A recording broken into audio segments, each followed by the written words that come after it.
has officially begun.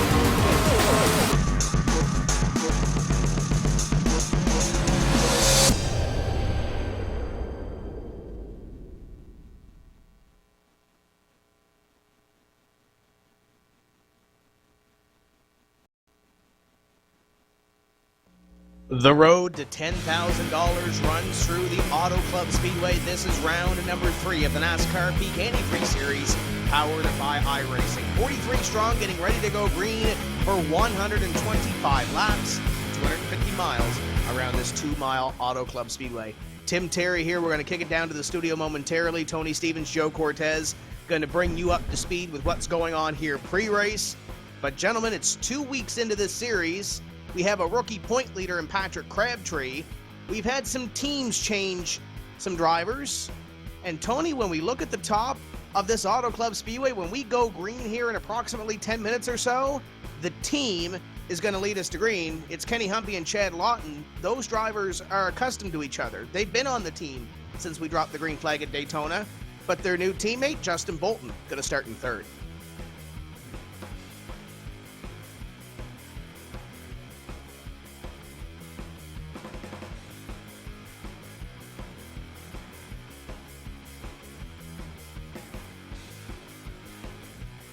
Tim, you're right, exactly. It's going to be a very, very fun evening here, and very interesting, of course, with everything that's taken place over the course of the past 2 weeks or so. I want to say welcome, everybody, to our broadcast here on PSR TV and Fans Choice TV, as well as all of our affiliates here on the PSR TV and iRacing Live Network.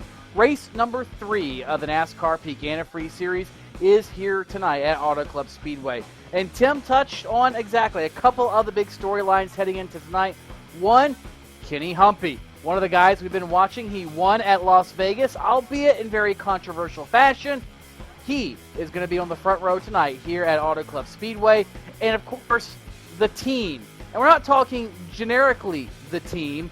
We're talking the new team called the team. Confusing enough for you yet? Don't worry. We'll cover it over the course of the night because I'm confused, Tim's confused, Joe's confused. We're all confused as what's going on. While Cody Bias Racing, the once dominant powerhouse team in the NASCAR Peak Antifreeze Series earlier this season, is gone as far as what it once was. Completely different format, completely different form. We're not even sure exactly what to expect out of that group as the chips continue to fall in the aftermath. Oh yeah, Aftermath Motorsports is there too, of the breakup of Cody Bias Racing. We'll cover that a little bit later. One of the other storylines tonight, brand new race cars. We've never seen these cars on track before here tonight in the NASCAR Peak Antifreeze Series. Less downforce, less horsepower, a completely different package, and it's going to be something fun to watch to see who can get their hands around the package the best, the quickest, and who can find their way to victory lane after the course of 250 miles. One more storyline to keep tabs on here tonight, Nick Ottinger. Why Nick Ottinger? Well, 2 reasons. Number 1, he was fast at Las Vegas. We expect him to be fast here as well. He's a defending winner here at Auto Club Speedway, but the biggest reason why, Nick Ottinger is essentially on probation after the incident last week at Las Vegas. I know you're going, what? Why? Exactly. Well, huh? To try to summarize it, iRacing officials looked at the incident, they slowed it down, they looked at all the details, and they said, guess what? It was Nick Ottinger's fault. The big accident out at Las Vegas, they did not pin it to Kenny Humpy. Therefore, Nick Ottinger got double the incident points, being within the very last 10 laps of the race. If Ottinger has a problem tonight, it could mean he's out in 2 weeks' time. We thought his championship hopes were done last week at Las Vegas.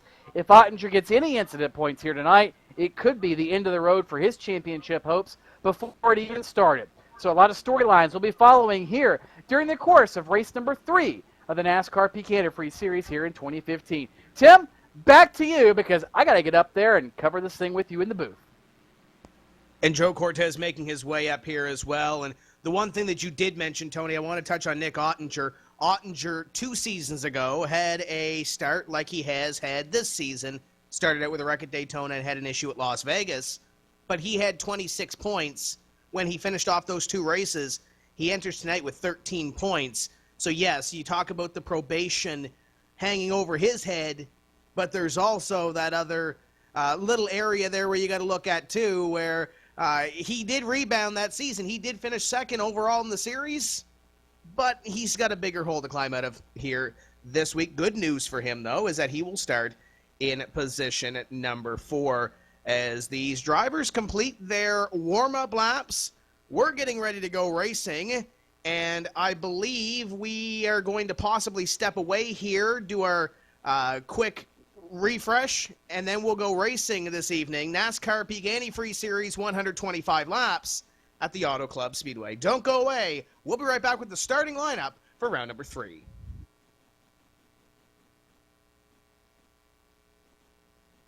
Sorry, guys. I never would have thought making duck calls would have stirred up this much excitement. No kidding. Got him coming up here. Shortcut time! That's what I'm talking about. You sure this is a good idea? Oh, yeah. I got this. I can't guarantee you how this will end, but Peak can guarantee your radiator for life. Introducing the Peak Run True Guarantee. Check it out at peakguarantee.com.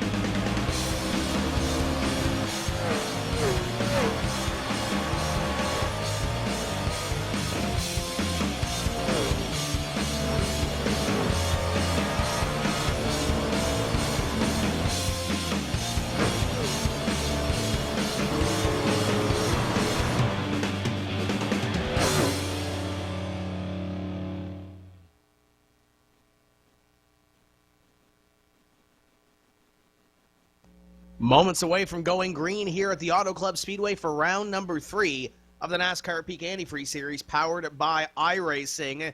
We've already completed 2 rounds of this series. Let's look at your point standings as we go in to this 125-lap affair. And on top of the standings, it's Patrick Crabtree, the rookie from New England, on the top, 82 points.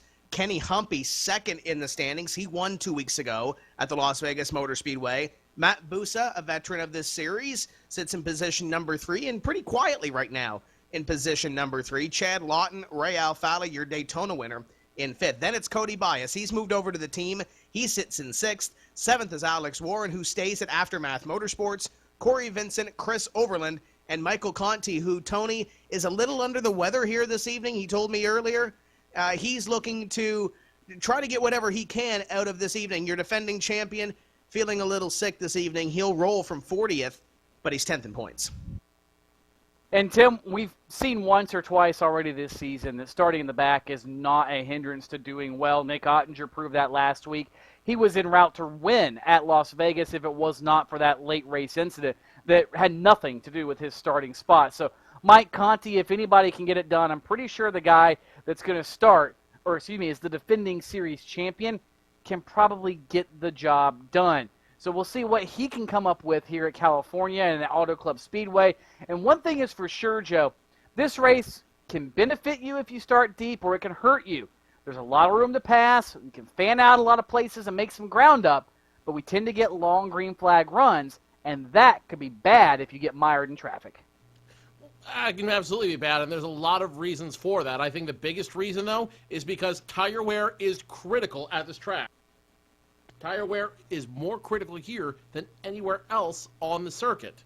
This is a track that will eat up your tires, that will take everything away from you, underneath you, if you are not careful and you do not have proper planning for this race. So, if you get quagmired in traffic and there's no yellow flag to save you, bad tires could mean the difference between finishing first and finishing 30th. We're going to pop your weather up there on the screen, and it's a clear day here in Fontana, California, or the virtual Fontana, California. Humidity at 74%. Winds northwest at 3 miles an hour. The wind is about to pick up, though, with the pack getting ready to hit the racetrack. This is your starting lineup for round number 3 of the NASCAR Peak Antifreeze Series, powered by iRacing. On the pole, it's the 58 car of Kenny Humpy 2 weeks ago. He was your winner at Las Vegas, 39.213, his fast time. To his outside, his teammate on the team, it's Chad Lawton in the 26.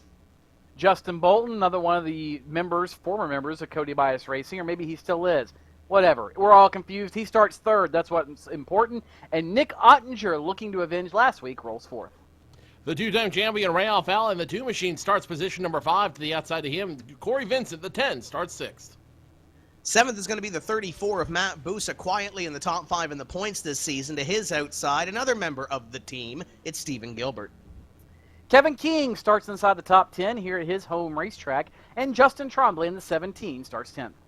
Thomas Davis, the 83, starts in the inside of row number 6. On the outside of him, the 47 of Chris Overland.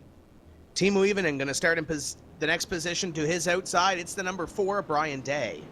Brad Mahar in the Tim's Corner entry starts 15th, and 16th is Cody Bias of Cody Bias Racing. The one-time champion in the 0-1, Tyler Hudson, starts position number 17. On the outside of him is the 41 of Jake Sturgis, position number 18. David Rattler rolling off in position number 19, and to his outside, 38 is Ryan Lowe.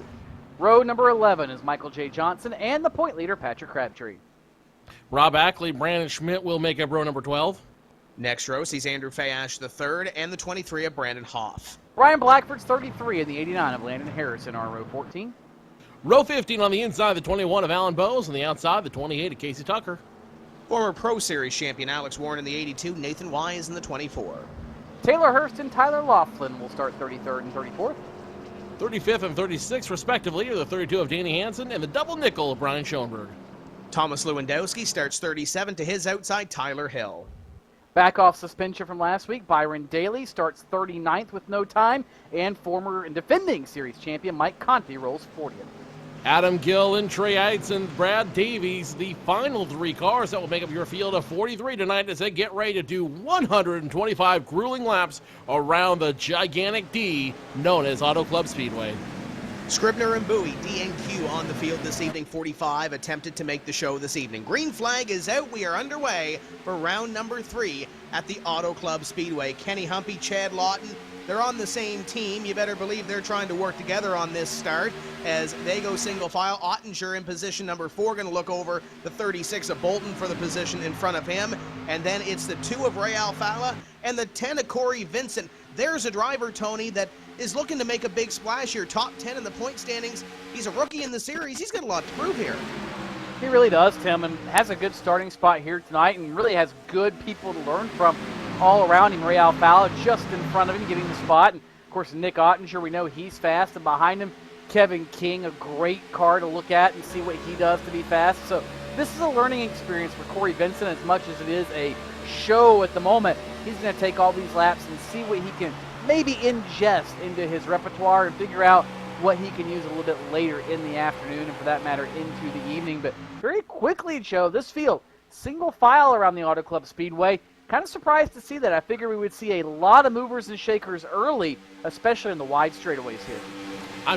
I am not surprised at all as you see the 26 of Chad Lawton making a very early pass. Kenny Humpy will drop to position number 2. Chad Lawton will find his way to lead lap number 2 here at Auto Club Speedway. Not surprised at all, Tony, and I'll tell you why. Everybody is playing conservation mode early. If you remember back to iRacing night last Tuesday, as we see another pass for the lead, Kenny Humpy getting his lap back on Chad Lawton, and they switched once again.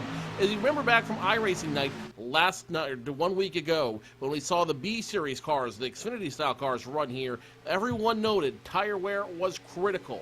And guess what?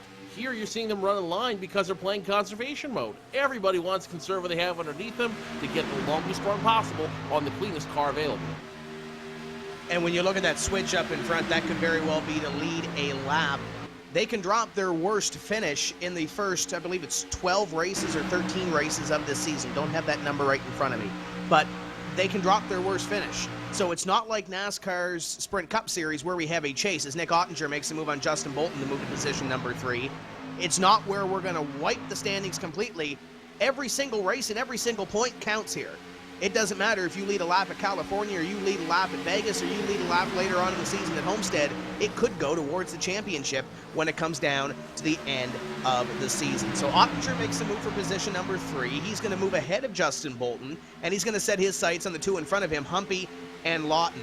And Tony, this is a racetrack that really lends itself to green flag racing. We saw a little bit of that green flag racing last week with the NASCAR iRacing Class B Series. And I talked to Chad Lawton and Justin Bolton and a couple of members of the team earlier in the week, and I asked, what is your strategy? They said it's simple. You can go about 45 laps or so on fuel. If you're Jake Sturgis or somebody that likes to stretch the fuel, you can probably go a little bit longer, but we're going to stretch it into 43 lap segments, because if you go 43 and 43, you can split this 125 lap race into 2 pit stops. And even still have a lap or 2 to spare, Tim, if you really extrapolate it out at 42 laps or just shy of that, makes an even race. So if you do 43, it gives you a little bit of insurance policy one way or the other. But yes, it wouldn't surprise me to see one of the Sturgis guys or one of these guys further back in the field start to play the fuel strategy card. We've seen the point leader, Patrick Crabtree, have pit strategy go his way for 2 consecutive races. Maybe he'll do the same thing here on race number 3, although at some point the luck has got to run out when it comes down to pit strategy, yellow flags, and everything else. Crabtree at the moment mired deep in the field, almost right in the middle of the Hornet's Nest. He's being shown 19th last time by the stripe. And Joe, with this race having the green flag runs it traditionally has, pit strategy isn't something you always have a chance to play with. And if you get an early caution or even get a late caution, sometimes that's a welcome sight. Well, I think anytime you can get a caution at Auto Club Speedway, it is a welcome sight on many different levels because of just what you said right there, pit strategy. Pit strategy here is critical at this track, and making this pit strategy work for you is even more critical. Now, if you can bisect it into those 2 gaps for the 43 lap gaps that you're talking about, absolutely do it. But I don't think it's necessarily feasible, especially if you're in the back. As you see some of the battles in the back starting to heat up. I'm watching the 33 of Ryan Blackford as he's got some traffic going on around him. Let's take a look at Mike Conti's webcam here, and Mike Conti started back in position number 40, and boy, he is in a hornet's nest right now. He was just passed by Danny Hansen, his teammate. He was up to 29th, he's back to 30th, and he has Nathan Wise on his back bumper. But look at the hornet's nest behind him. These drivers are going to have to start making their way to the front of the field, try to pick up a little bit of position here early. If this thing does go green, Tony, they could be in a hole when they come down to pit stops. They're going to have to make up a little bit of time on pit road because that battle with Conti is about 6 seconds or so behind your leaders right now. And it looks like the top 8 or so have broken away from the rest of this field all the way back to Matt Busa. It's an 8-car freight train up front led by Kenny Humpy, Chad Lawton, and Nick Ottinger. And Tim, you're exactly right. You've got to get rolling now because the field's only going to get more and more strung out. And it's starting to get this, in all reality, because these guys are so close with setups, because these teams work so hard to dial these cars in. Timo Voland in the 99 machine, he's going to go around, and it's going to collect several other cars on the backstretch right now. It looks like the 9's involved. The 5 might be involved as well. It looks like it's going to be the number 4, the 424, and even Wise is going to avoid that narrowly, but 5 cars at least involved, starting by the spinning of the number 99 INEX machine of Timo Levonen. Yeah, the NX machine all by himself out of corner number 2, but he's not alone in the dance because he's going to take a couple of cars along with him. The LRM car goes spinning to the infield, and then it looks like a couple of cars trying to avoid and gets spun around behind him. The 9 of Tyler Hill, the 5 of Mike Conti involved. And Tony, that could have been a lot bigger because when you look at that wreck, Timu almost doesn't hold the brake. He comes back up almost in front of traffic, and then he puts the brake on. That could have been a lot bigger than it was. I don't think Conti or Hill have a ton of damage. They should be able to come down pit road, get that thing looked at, buffed out, and back out on the racetrack. I don't think anybody got any major damage from that. Yeah, Tim, that was rather odd. It's almost like he let the car roll backwards to try to figure out what he was doing and then grabbed the brake, and that's what sent everybody scurrying and scattering. Great job by Tyler Hill. Yes, he spun it out, but he spun to avoid and didn't hit anything that I saw. Mike Conti in the same situation just about saw disaster. Well, didn't just about. Did see disaster flash in front of his windshield, and he was able to avoid it by locking it down and spinning to avoid. So great piece of driving by a lot of guys further back in the field. as it looks like pit stops are ready for everybody on pit road, Joe. Kenny Humphrey will lead the entire parade at 55 miles per hour down pit road, and it will be literally everybody coming to the attention of their crew to get their cars shaken out early in this race. Alfalla, one of the first to hit his pit stall, and it's going to be tires for him. It'll be outside tires for him, outside tires for the 5 cars in front of him. Will it be a 4-tire stop for all of these drivers? Yes, it will. Your top 5 will all take tires. It looks like one only took 2, and that's going to be the 11 of Brad Davies that gets out ahead of everybody else. And you might have saw in that shot the 15 of Patrick Crabtree, your point leader, drive by everybody, and he also drove by his pit crew. He did not get into his box, and if you look at the replay, Tony, and I'm sure we'll have it queued up here, he makes one slight little movement down, but I think by the time that he's already made that movement, he's already by his pit box. That's a huge mistake from Patrick Crabtree. He's going to have to come down pit road or be the only driver out on the racetrack that has changed no tires whatsoever. As Joe mentioned, Brad takes 2. Everybody else behind him, for the most part, is going to take 4. Your point leader in a hole early here at California.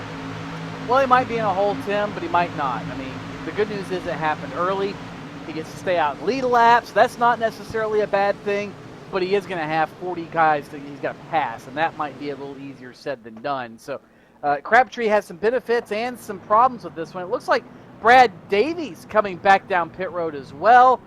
Problems for Davies, so either he might have missed his stall as well, that, or maybe they decide to go ahead and take 4 tires on the number 11. Either way, Patrick Crabtree will stay out, cross the line, lead a lap. We do expect him back down pit road next time around. Or maybe, Joe, he might just decide to stay out and see what he's got. Yeah, correction on the number 11, guys. He missed his stall entirely when he came down pit road. So being the last one out there, he probably wasn't thinking. He didn't see his guys waving the sign. So he actually did a complete pass-through on the field there. And now he's going into the attention of his crew, where it will be, in fact, a 4-tire stop for Brad Davies.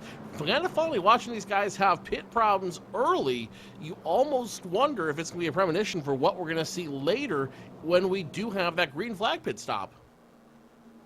Brandon Hoff has pulled it into the garage area. He appears to be done for the evening, is sitting in position number 40 after that cycle of stops. Alex Warren had some connection issues to the server in that run. He is now 6 laps down, and Tony, the glorious, wonderful things of the internet, Alex Warren's connection, I guess, did not meet up to standards. Something might have happened in the Illinois area, and his connection's not to the server.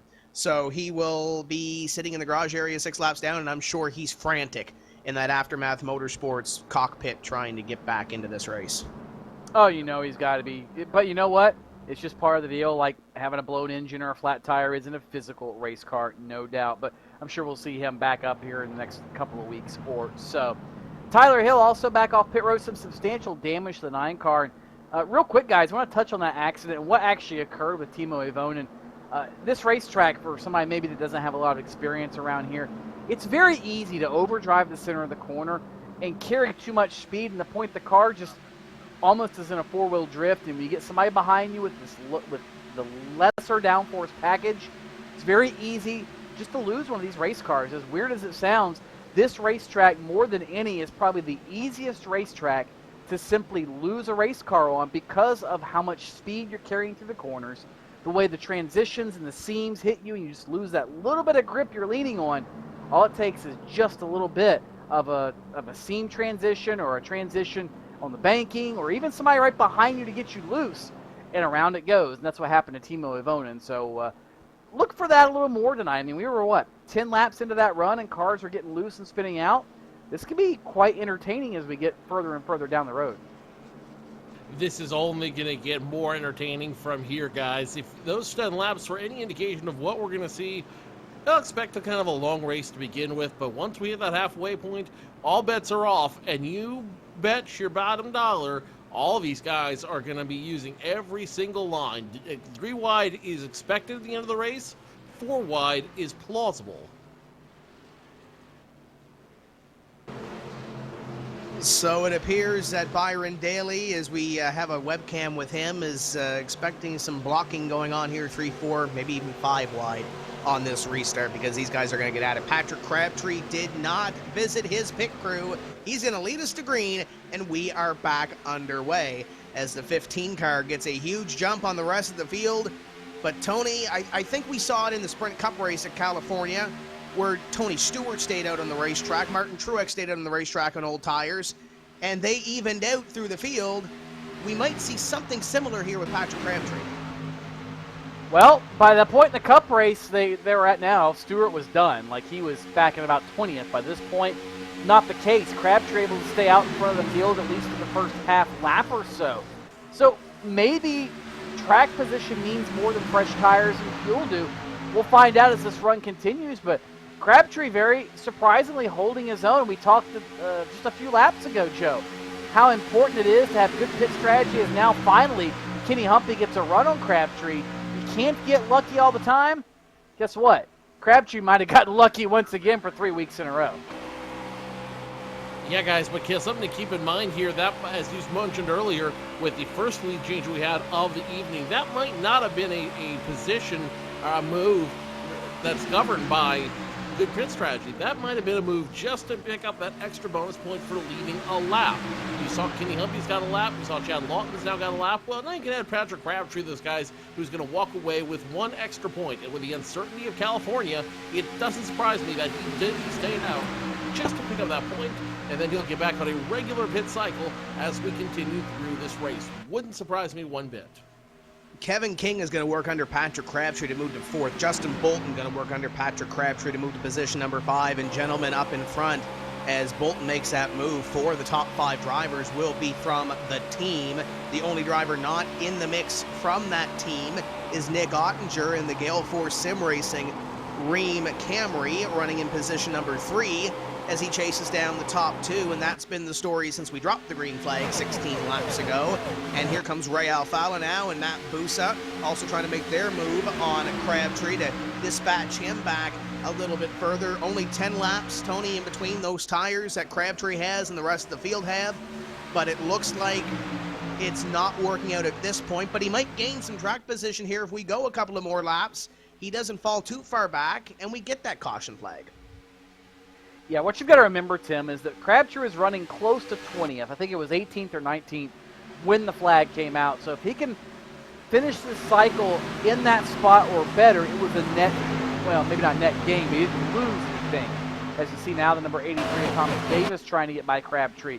Tyler Hudson also trying to work his way around. But I think Crabtree might fall in a halfway decent spot here. Probably about 10th to 13th. I think he'll be okay, and he'll, of course, have a little bit shorter window than anybody else around him. But I think it might work out for him. We'll find out as the laps continue to click off. But so far, the way the field's stretching out, the way the tires seem to be falling off, I think Crabtree is going to be in okay shape compared to where he was before. One driver having a bit of problems out there is the 51 of Tyler Laughlin. His car got pulled back into the garage due to a disconnection of the server, if you will. He's back on track now. The problem is he will be at least 4 laps down when the group catches up to him in just a moment's time. So tough luck for him out there. As number 29 of Kevin King also looks like he's having some problems. He's going to drop back a couple positions. He was in 7th. Looks like he's going to be about 9th, about 10th-ish, as he continues to fight off the 47 of Chris Overland. Overland looking strong right now, trying to get around Kevin King. And guys, you would expect a little bit stronger showing from King early in the race, considering this is his home track. It's just like he dropped the anchor from where he was around the 5th place position. Ray Alfala, Matt Busa made the move on him. Now he falls in behind Patrick Crabtree, and he's got Chris Overland behind him in car number 47. So King will slot into position number 10 here as they come across the stripe, and we'll see if he does fall back anymore. It looks like Patrick Crabtree has found a place to race in position number 9, and King sitting there in position number 10, and 2 spots behind him. That's Cody Bias. And Tony, I know you touched on it earlier. Cody Bias Racing is no more because Cody Bias Racing left Cody Bias Racing. He's now at the team as he looks under the 47 of Chris Overland to move up 1 more position. Cody Bias Racing changed their name to Aftermath Motorsports, and 5 of the 9 that were originally there of NASCAR Peak Antifreeze Series drivers still remain under the new name. So Cody Bias Racing along with Kevin King and those top two that are running up there along with Justin Bolton, that's a pretty strong team that's going to be contending for the championship. We talked about Cody Bias Racing coming into the season. I think that conversation has now switched to the team. Tim, I'm completely confused. This is almost like when Bill Simpson sold Simpson Race Products and then started Impact Race Products to compete against Simpson Race Products that had no affiliation with Bill Simpson. I finally figured that out after about 6 months at the time, and it's going to take me about 10 weeks to figure this one out. Holy cow, talk about confusing, but nonetheless, problems! 38 goes around Ryan Lowe, and caution out, or maybe a little prematurely, nonetheless. I guess better to be safe than sorry, but he did a great job to save it. Got a little help from Brad Mahar off turn number 4, but Ryan Lowe brings out caution number 2 just past the 20-lap mark here at Auto Club Speedway. And if you are Patrick Crabtree, what I tell you guys, lucky again. Sometimes it's better to be lucky than good. I think Patrick Crabtree is on the luck train right now. Interesting rationale to call out the caution flag there as I look at that replay. The 38, I get it. They very easily could have hit the apron and shot back up the track and caused major problems for everybody involved, but it didn't. Nonetheless, as soon as he hit the apron, caution flag came out, and you're absolutely right, Tony. For some of these guys, like Crabtree, this is a lucky call. The bad news, though, is it going to be that lucky if he's the only one coming down pit road? We have another wreck on the speedway on that. We'll look at that. Involved the 55 of Brian Schoenberg, but there are pit stops happening here. We'll cover these pit stops. We'll back look at that replay. Teloff pulling off pit road ahead of the rest of the field. But, Tony, it looked like Crabtree fell to 11th there on that run. He's going to come down and probably be on even keel with the rest of these guys now because it looks like the whole field's down here. Yeah, for the most part, I think everybody is, Tim, especially those in the back of the pack where actually the wreck happened that brought the caution flag. We didn't quite see it in the cameras and the screens we were looking at, but we found it afterwards. As, wow, chaos on pit road. Drivers trying to get on and off with service. 4 tires and fuel, the order of the day, more or less all the way up and down pit road. Kenny Humpy going to win the race off, and pretty much as they came down. Humpy, Lawton, and Justin Bolton, the top 3. Further back, though, it was all chaos. I mean, Brian Schoenberg was running into concrete walls on pit road. It's not been a good night for Brian Schoenberg, another Californian who really wanted a good showing here at Auto Club. Absolutely he did, and that's going to be a one robbed from him this season for him and the entire Pro Geek team. Let's go ahead and go back now and take a look at what happened in that incident. And you see here, really all starts around the 55 and the 74. That's Schoenberg and the 74, Taylor Hurst, both fighting for the same exact piece of property going into turns number 3 and 4.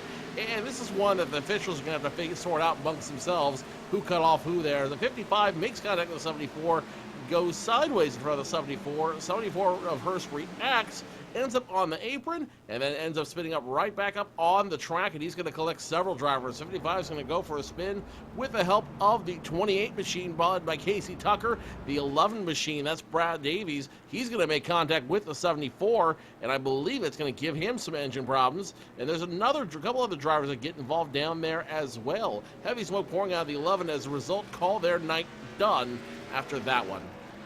Alex Warren involved. The Quam, number 89, Landon Harrison gets slowed down for the wreck. Teloff gets slowed down for the wreck too, but what I don't really understand is after this is all said and done and they all try to get going again, Alex Warren gets into the side of Brian Schoenberg, just drives into the side. I'm not sure if Alex Warren didn't see him there, but nevertheless, a little bit of contact after the fact, and it looked like Schoenberg had that saved after the initial contact with Taylor Hurst.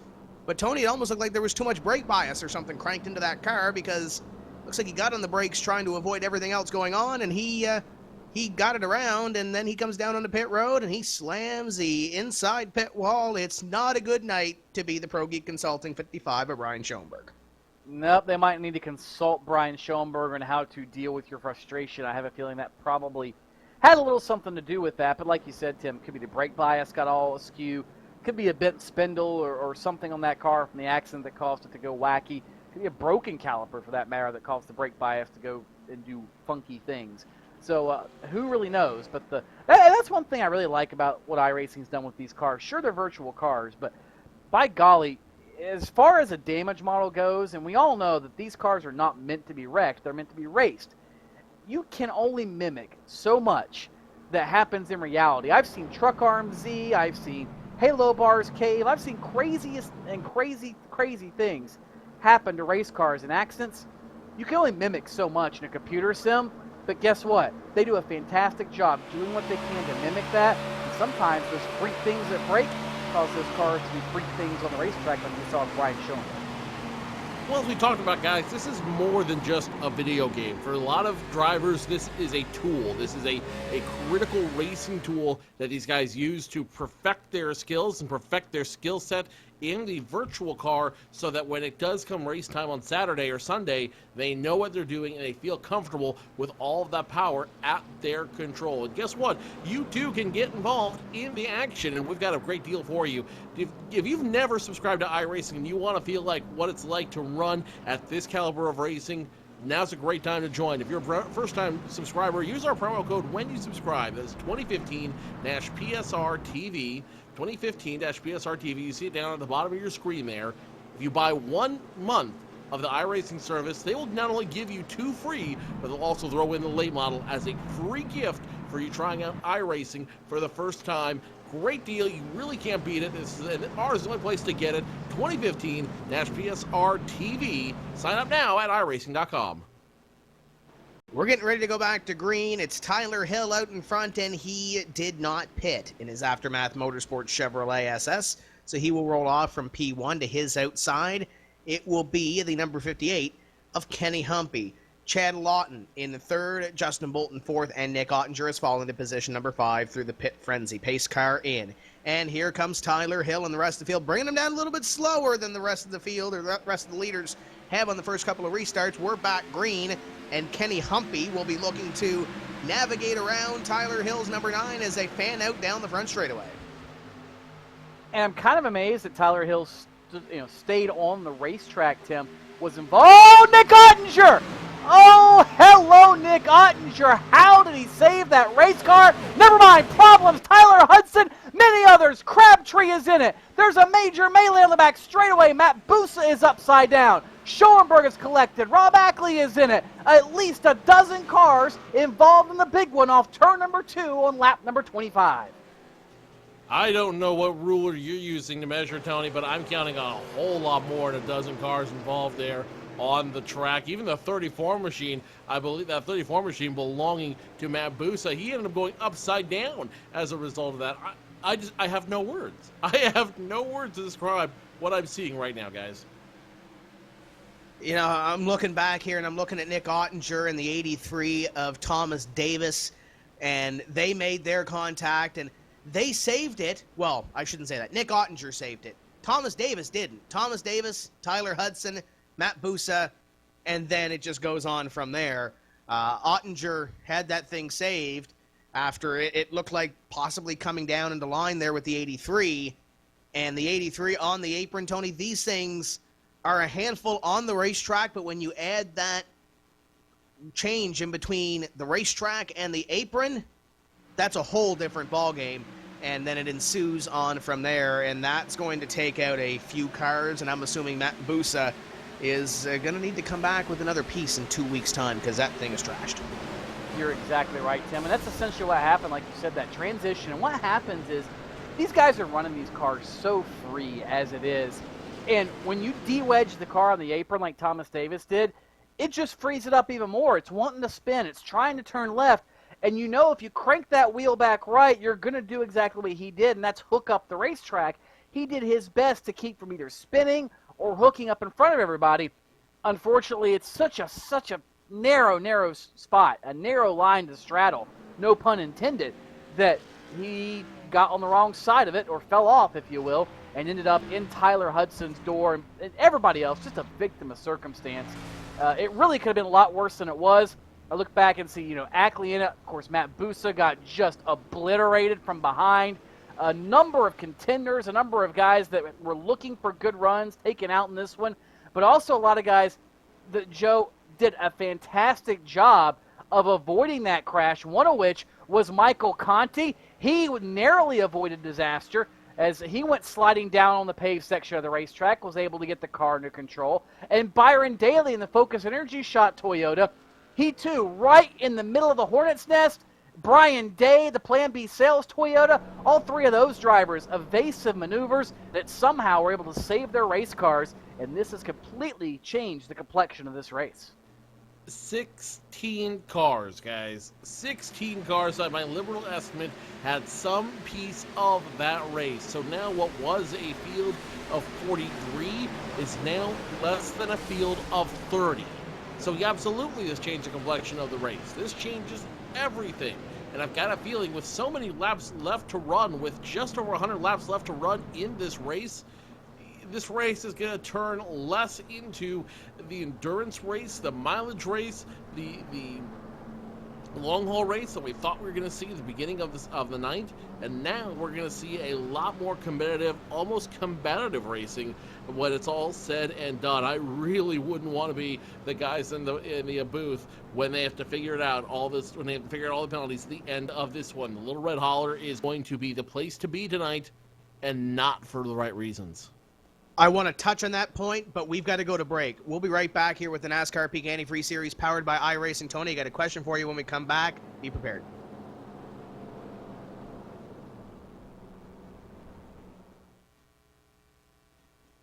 Sorry, guys. I never would have thought making duck calls would have stirred up this much excitement. No kidding. You got him coming up here. Shortcut time! That's what I'm talking about. You sure this is a good idea? Oh, yeah. I got this. I can't guarantee you how this will end, but Pete can guarantee your radiator for life. Introducing the Peak Run True Guarantee. Check it out at peakguarantee.com.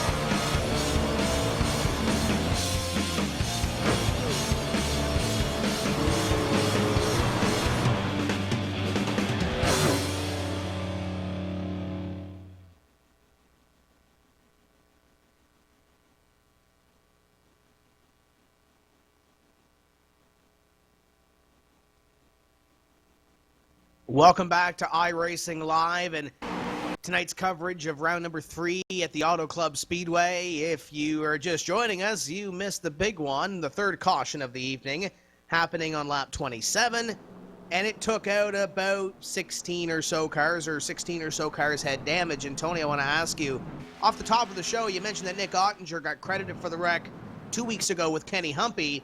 Might be in trouble if he got involved in another wreck. Him and Thomas Davis was the contact to spark that off. I'm going to put you in the iRacing official shoes. Should Nick Ottinger be worried here? Whether he should be or shouldn't be, he is. He knows the situation. He knows what happened last week, and I think he realizes that this might be his last race for a month as far as the Peak Antifreeze Series is concerned. All those cards will settle after the fact, but if you're Nick Ottinger, that weighs on your brain right now, no doubt. And if you thought your championship hopes were gone after last week, no doubt they'll be gone if that call does not go your way after tonight. He still runs fourth as the pace car ducks off the racetrack. Joe, we're getting ready to go racing once again. 30 laps complete this time by to complete already the third caution flag of the evening. Humpy and Lawton lead him down just like the start of the race. And Kenny Humpy doesn't waste no time getting back up front and getting back up where he belongs. But look who's now up there as well. Now the herd is thinned out just a little bit. Ray Alfalla now in the mix in the top 5. Nick Ottinger still up in the mix there. Kevin King is up and now in the top 10. And now the guy that we were watching earlier, Michael Connie, he's worked his way up from the tail end, from the very back of this field, mid-back of this field, all the way up to position number 11. exactly how they started in the first 3 positions. You look back to the first 5 positions, that's how they run, or a little flip-flop for 4th and 5th as Ottinger falls in behind Ray Alfala. Alfala trying to hold off the 05, who got stuck on that outside line on that restart. At least on these restarts, Tony, it doesn't look like the outside line is the place to be, or at least on that change of the positions, the 29, 47, and is that the 38 car that we saw spinning a little bit earlier? Yes, it's Ryan Lowe, and he is up into the top 10. Where did he come from? Well, he didn't really lose a lot of spots, Tim, when that caution came out earlier for what we thought was his spin. Turned out to be 2 accidents at the same exact time, the other of which was further back in the pack. So Lowe got lucky there, was able to hold on to his spot, come down pit road, get tires, and be good to go. Also want to give a call out, in addition to Ryan Lowe, as we mentioned, Mike Conti, but Byron Daly. Daly started nearly shotgun on the field in his Focus Energy Shot Toyota, and he has got a handful of that driven steering wheel of his, and guess what? He's almost inside the top 10. If this is what it's like to come off of a 1-week suspension for Byron Daly, he might want to be suspended more often. He is wheeling it towards the front here at California and Auto Club Speedway.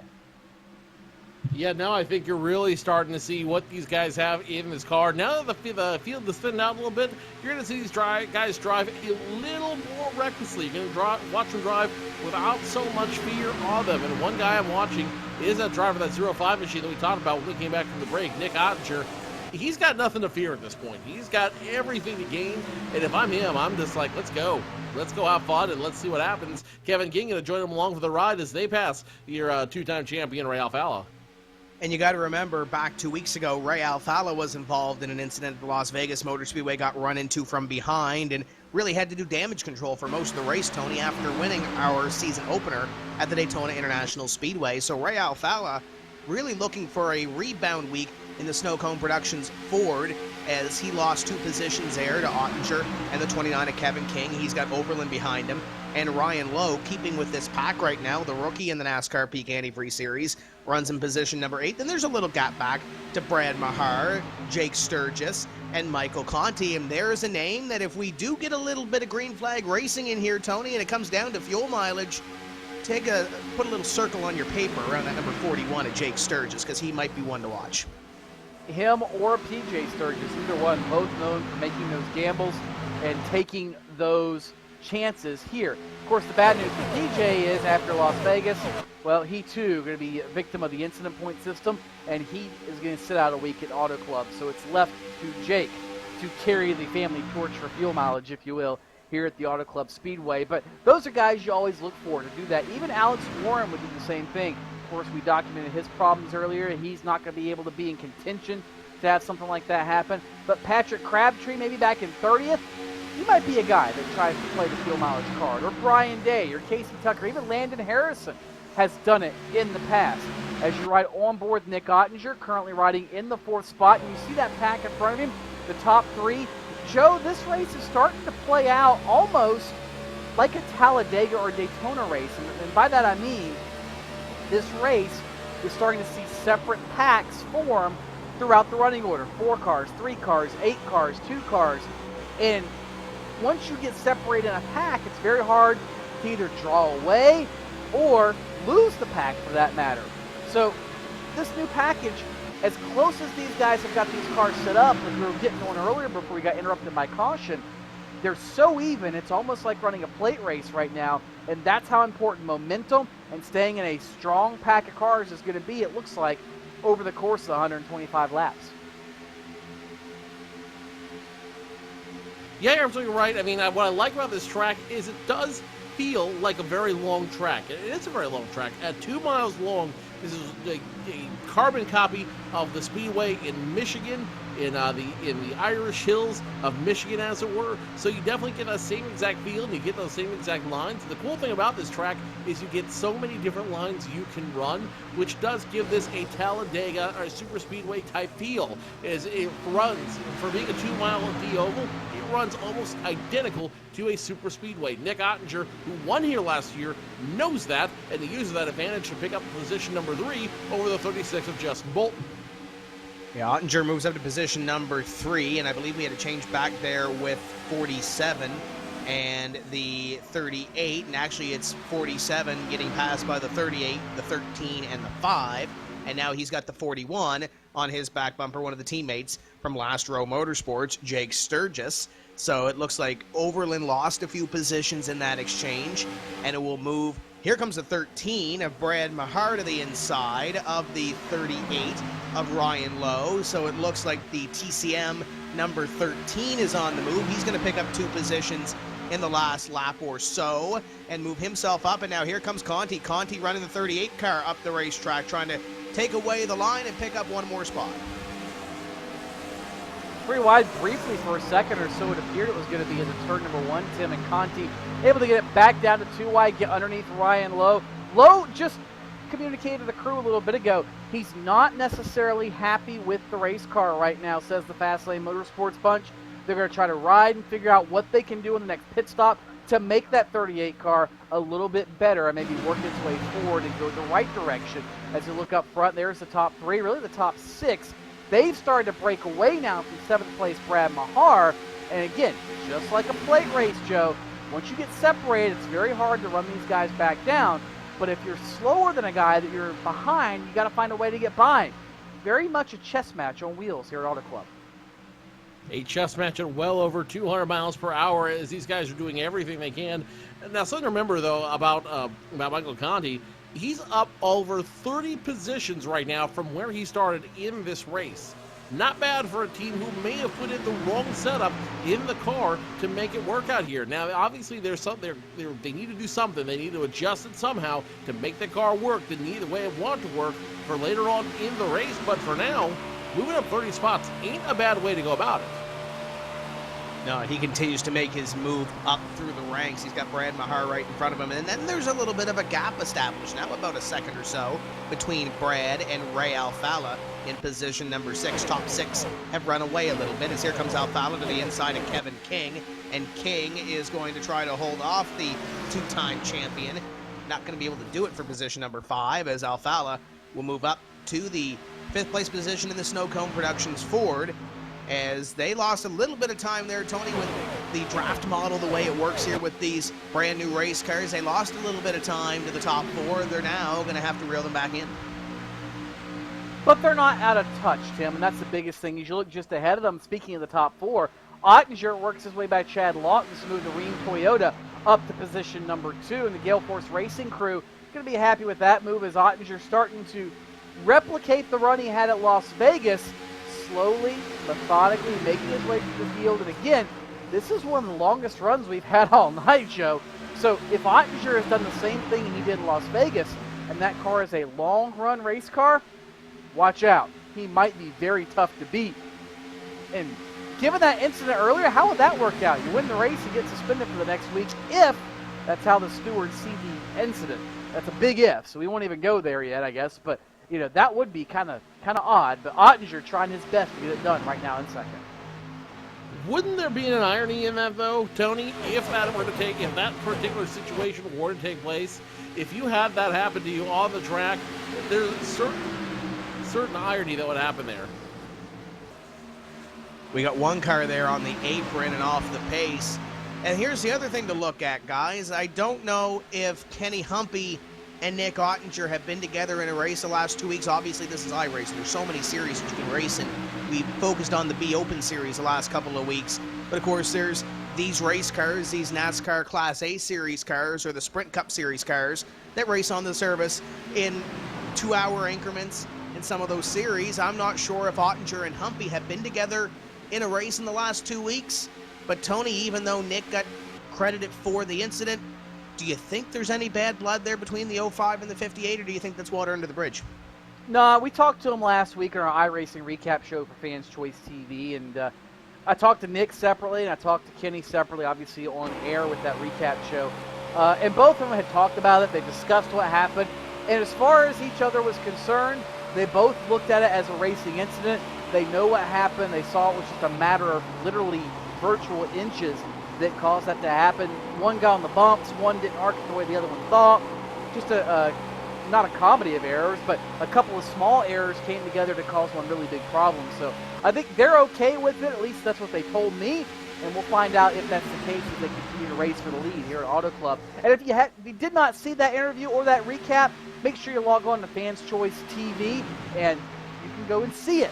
We interviewed Kenny Humphrey. For that matter, we interviewed Ray Alfalla after his win at Daytona. And coming later this week, as you watch the battle for the lead, it could be Nick Ottinger or maybe Kenny Humphrey again we talk to, because we'll have the winner of this race on our Fans Choice iRacing recap show. Tony, something that really entertains me, you said, is how they say it's water under the bridge. This is racing, Tony. There is never water under the bridge.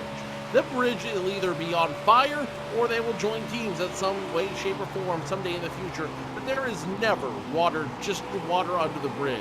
Remember, drivers have memories. Drivers don't forget things. And drivers will always figure out a way to take something to their advantage or get someone payback at the most critical moment. Ottinger, though, sitting on top of the world, sitting on top of the globe as he takes away position number 1, scoring lap number 48. So I believe, Tony, what Joe is trying to say is that the water under the bridge has frozen until later in the season when it unthaws. We're still stuck in winter. I had to say it. Nevertheless, top 5, top Tim, 6. whoa. Just because you're in Canada and everything still is frozen doesn't mean you have to give an excuse for your reality. And Ohio. It's all frozen here, too. So I guess the water will unthaw later. We might see some retaliation later in the season. We'll keep that in mind for later in the season. 05 of Ottinger, 58 of Humpy. They exchange the lead. Ottinger will go to the lead, and there's that important bonus point because Tony, he's got 13 points this season. Now he's got 14 points in this 2015 NASCAR Peak Antifreeze Series season, but it's still early in this race. This is a 125-lap race. This is a long race, 250 miles. We're on lap 49 right now. There's still a long way to go. This is one of the longest races of the season, Tim, no doubt. Obviously, the Auto Club 400 is 400 miles in the Sprint Cup Series. This race is a little bit longer than 50%. The only thing longer than this in the NASCAR Peak Antifreeze Series is the Coca-Cola 600 version of the NASCAR Peak Antifreeze Series race, which is 50% distance or 300 miles for these guys. This is a pretty long show, and it gives them plenty of time to sit back and think, to strategize, and if they have an early problem, to recover from it. Maybe that's going to be the case for some of these drivers, but this green flag run is making that a little difficult. Just a little difficult. These guys are going to be begging to get down to pit road as soon as the opportunity arises, but don't look for any of these leaders to be the first one to break the seal. All these guys will be waiting to see what the other guy does in front of them and figure out when they want to come down pit road because they don't want to lose this run. Now, a caution flag comes out, everything will change, and what you'll see is everyone will come down under the caution flag. But again, after seeing what happened under the first 3, you don't want to be the guy who brings out the caution flag right this moment. Right behind that top 6 or so, Brad Mahar and the 5 of Michael Conti are reeling in these leaders up here. And yeah, we talked about Michael Conti. Conti's a 2-time champion working with the drill aisle. He's got a great established team.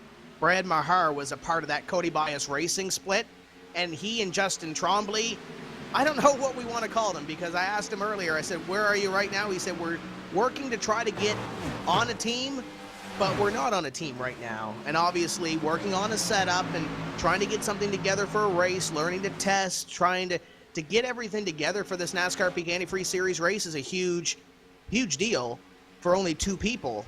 So I don't know, Tony, if we call them Maine Motorsports or not. They're both from Maine, Justin Trombley from Winter Harbor and Brad Mahar from Calais.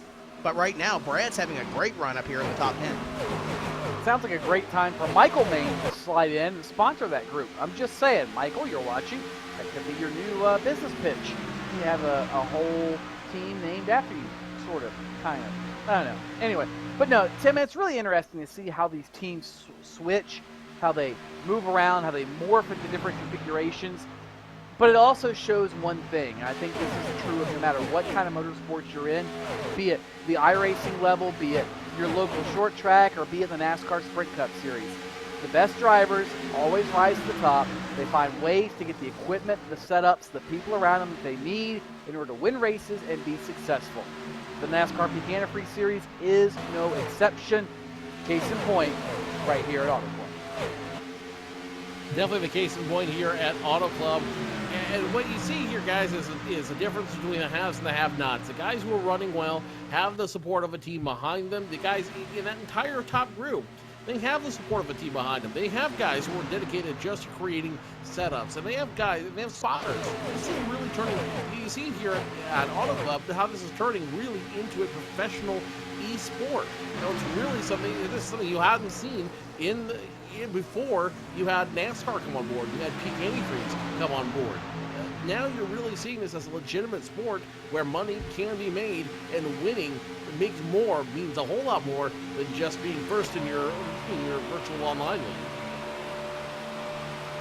Yeah, these guys put in a lot of time and a lot of effort into these setups and everything else, Tony. And I know I've raced in a league before here on iRacing. I've done a little bit of super late model racing. I know what it's like to put together a setup for that super late model.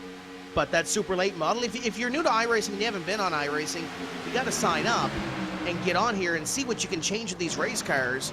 A super late model, just like real life, has a little bit less than you can change than a cup car. There's all kinds of things you can tweak on, but of course a cup car, it comes out threefold. There's all kinds of different things you can do to these race cars to make them run different. And then we come down to pit stops, because last note pit stop that I have is about 24 laps. We're working lap 56, so we're just over 30 laps into this run, and these guys are going to come down pit road here probably in about 15 laps or so. What do you change? Do you change? Yeah, obviously you're going to change 4 tires. You're going to put fuel in it. Do you make any adjustments to those race cars? And with the caution coming out on 24, last time you're down on pit road, this thing goes green to the end.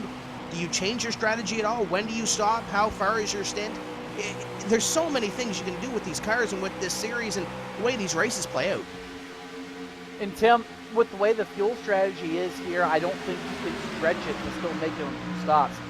On 1 more stop. You're going to have to make this a total of a 3-stop race as it currently stands. So you've got some room now. If you say you wanted to short pit or do something wacky like that, you very well could do that. But it's going to wreak havoc with some of these crew chiefs, some of these teams trying to figure out the math and find out what, in fact, they want to do. Funny story. Was actually a brand new ARCA driver this year. She's running for the Scott Towles Rookie of the Year award in ARCA.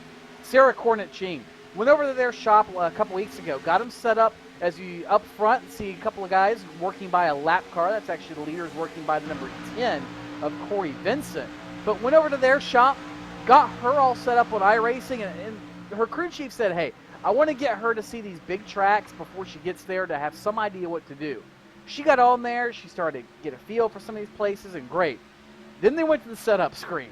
And Joe, if her crew chief, Tony Blanchard, did not just gravitate to that setup screen like, oh, he started drooling, I think. There were so many options to change on that car. And it really has become a true team sport. You got to have a crew chief, a setup guy, a spotter, a strategist, the whole thing to do well at this level of the NASCAR Peak Antifreeze Series. That when guys that are in the physical world running at the top of their game love this to help keep sharp, you know iRacing's done something right. And it just shows you again how competitive it really is. This is going beyond, again, as I've said a million times now, this is really getting beyond just having a video game. This is really becoming a tool that drivers are using to learn tracks, to learn setups, to learn how these cars can work and manipulate in order to make success on the track later on down the road. What do we often say? So as you practice, so shall you compete. Well, you're seeing a lot of that in the real world. Now you're seeing a lot of that here on the track as these teams form, as these teams change and manipulate and permutate into something a whole lot bigger. And that's not a bad thing.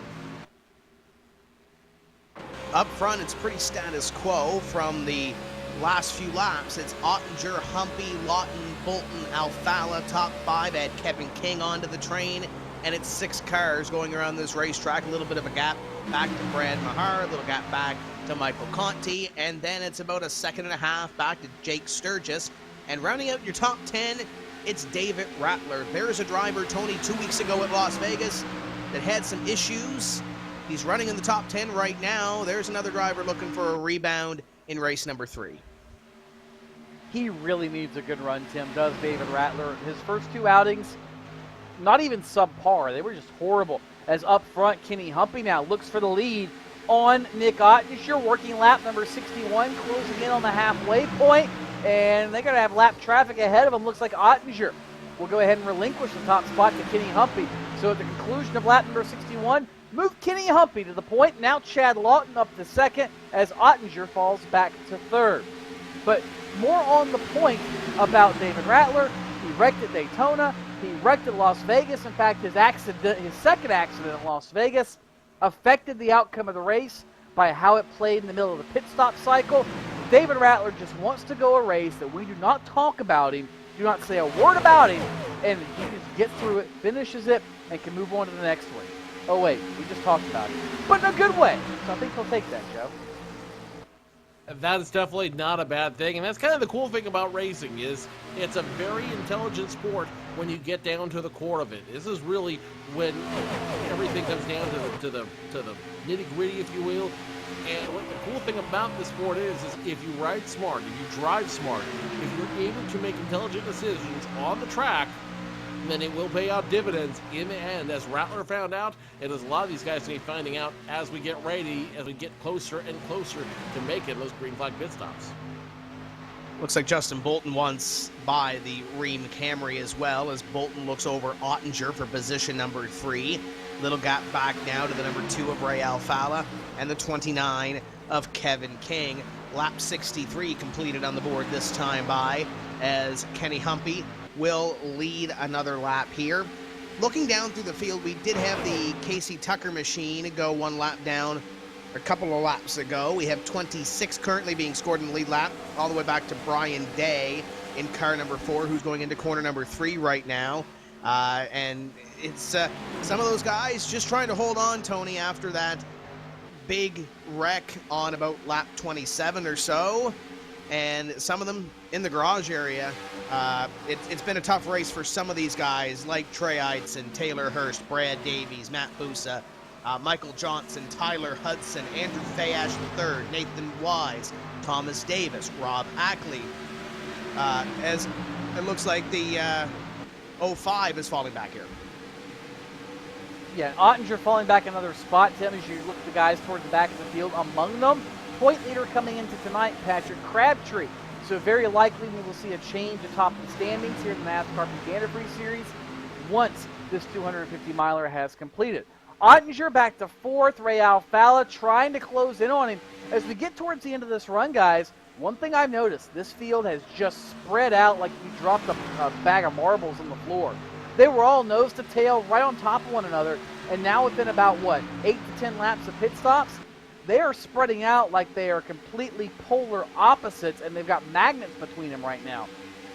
This is interesting, because it tells me if you're going to pass somebody at some point, unless you save something, Joe, you're going to have to get it done through the early and middle portion of the run, and then pray you've got the car to hold them off the end. Isn't that what I said in the beginning of this race, Tony? Isn't that almost verbatim what I said at the beginning of this race? You're going to have something at the end if you want to have a car that's going to last. And this track is brutal on tires. Absolutely brutal, as it looks like we got a car down there on the apron. The leaders pass by him. This car will destroy your tires. It will eat them for breakfast and won't think twice about coming back later in the race for a snack. And this is where the conservation games come into play. This is where we saw that conservation game race early in the series, early in tonight's event. Now where everyone got single file and everyone is content to ride around before all the accidents happened, that's where you saw the conservation games being played. Now we're playing them, but we're playing them to a little bit different extent. Michael Conti down on pit road in car number 5. He has completed his service and he is down and away, and he'll pass some of those damaged race cars on his way out. And we should expect a lot of these drivers down in the next couple of laps, Tony. I have the last caution flag or last pit stop happening at lap number 24, and he had 45 laps to that. We said 43 off the top of the show, give or take a couple laps because of the caution that happened on 27.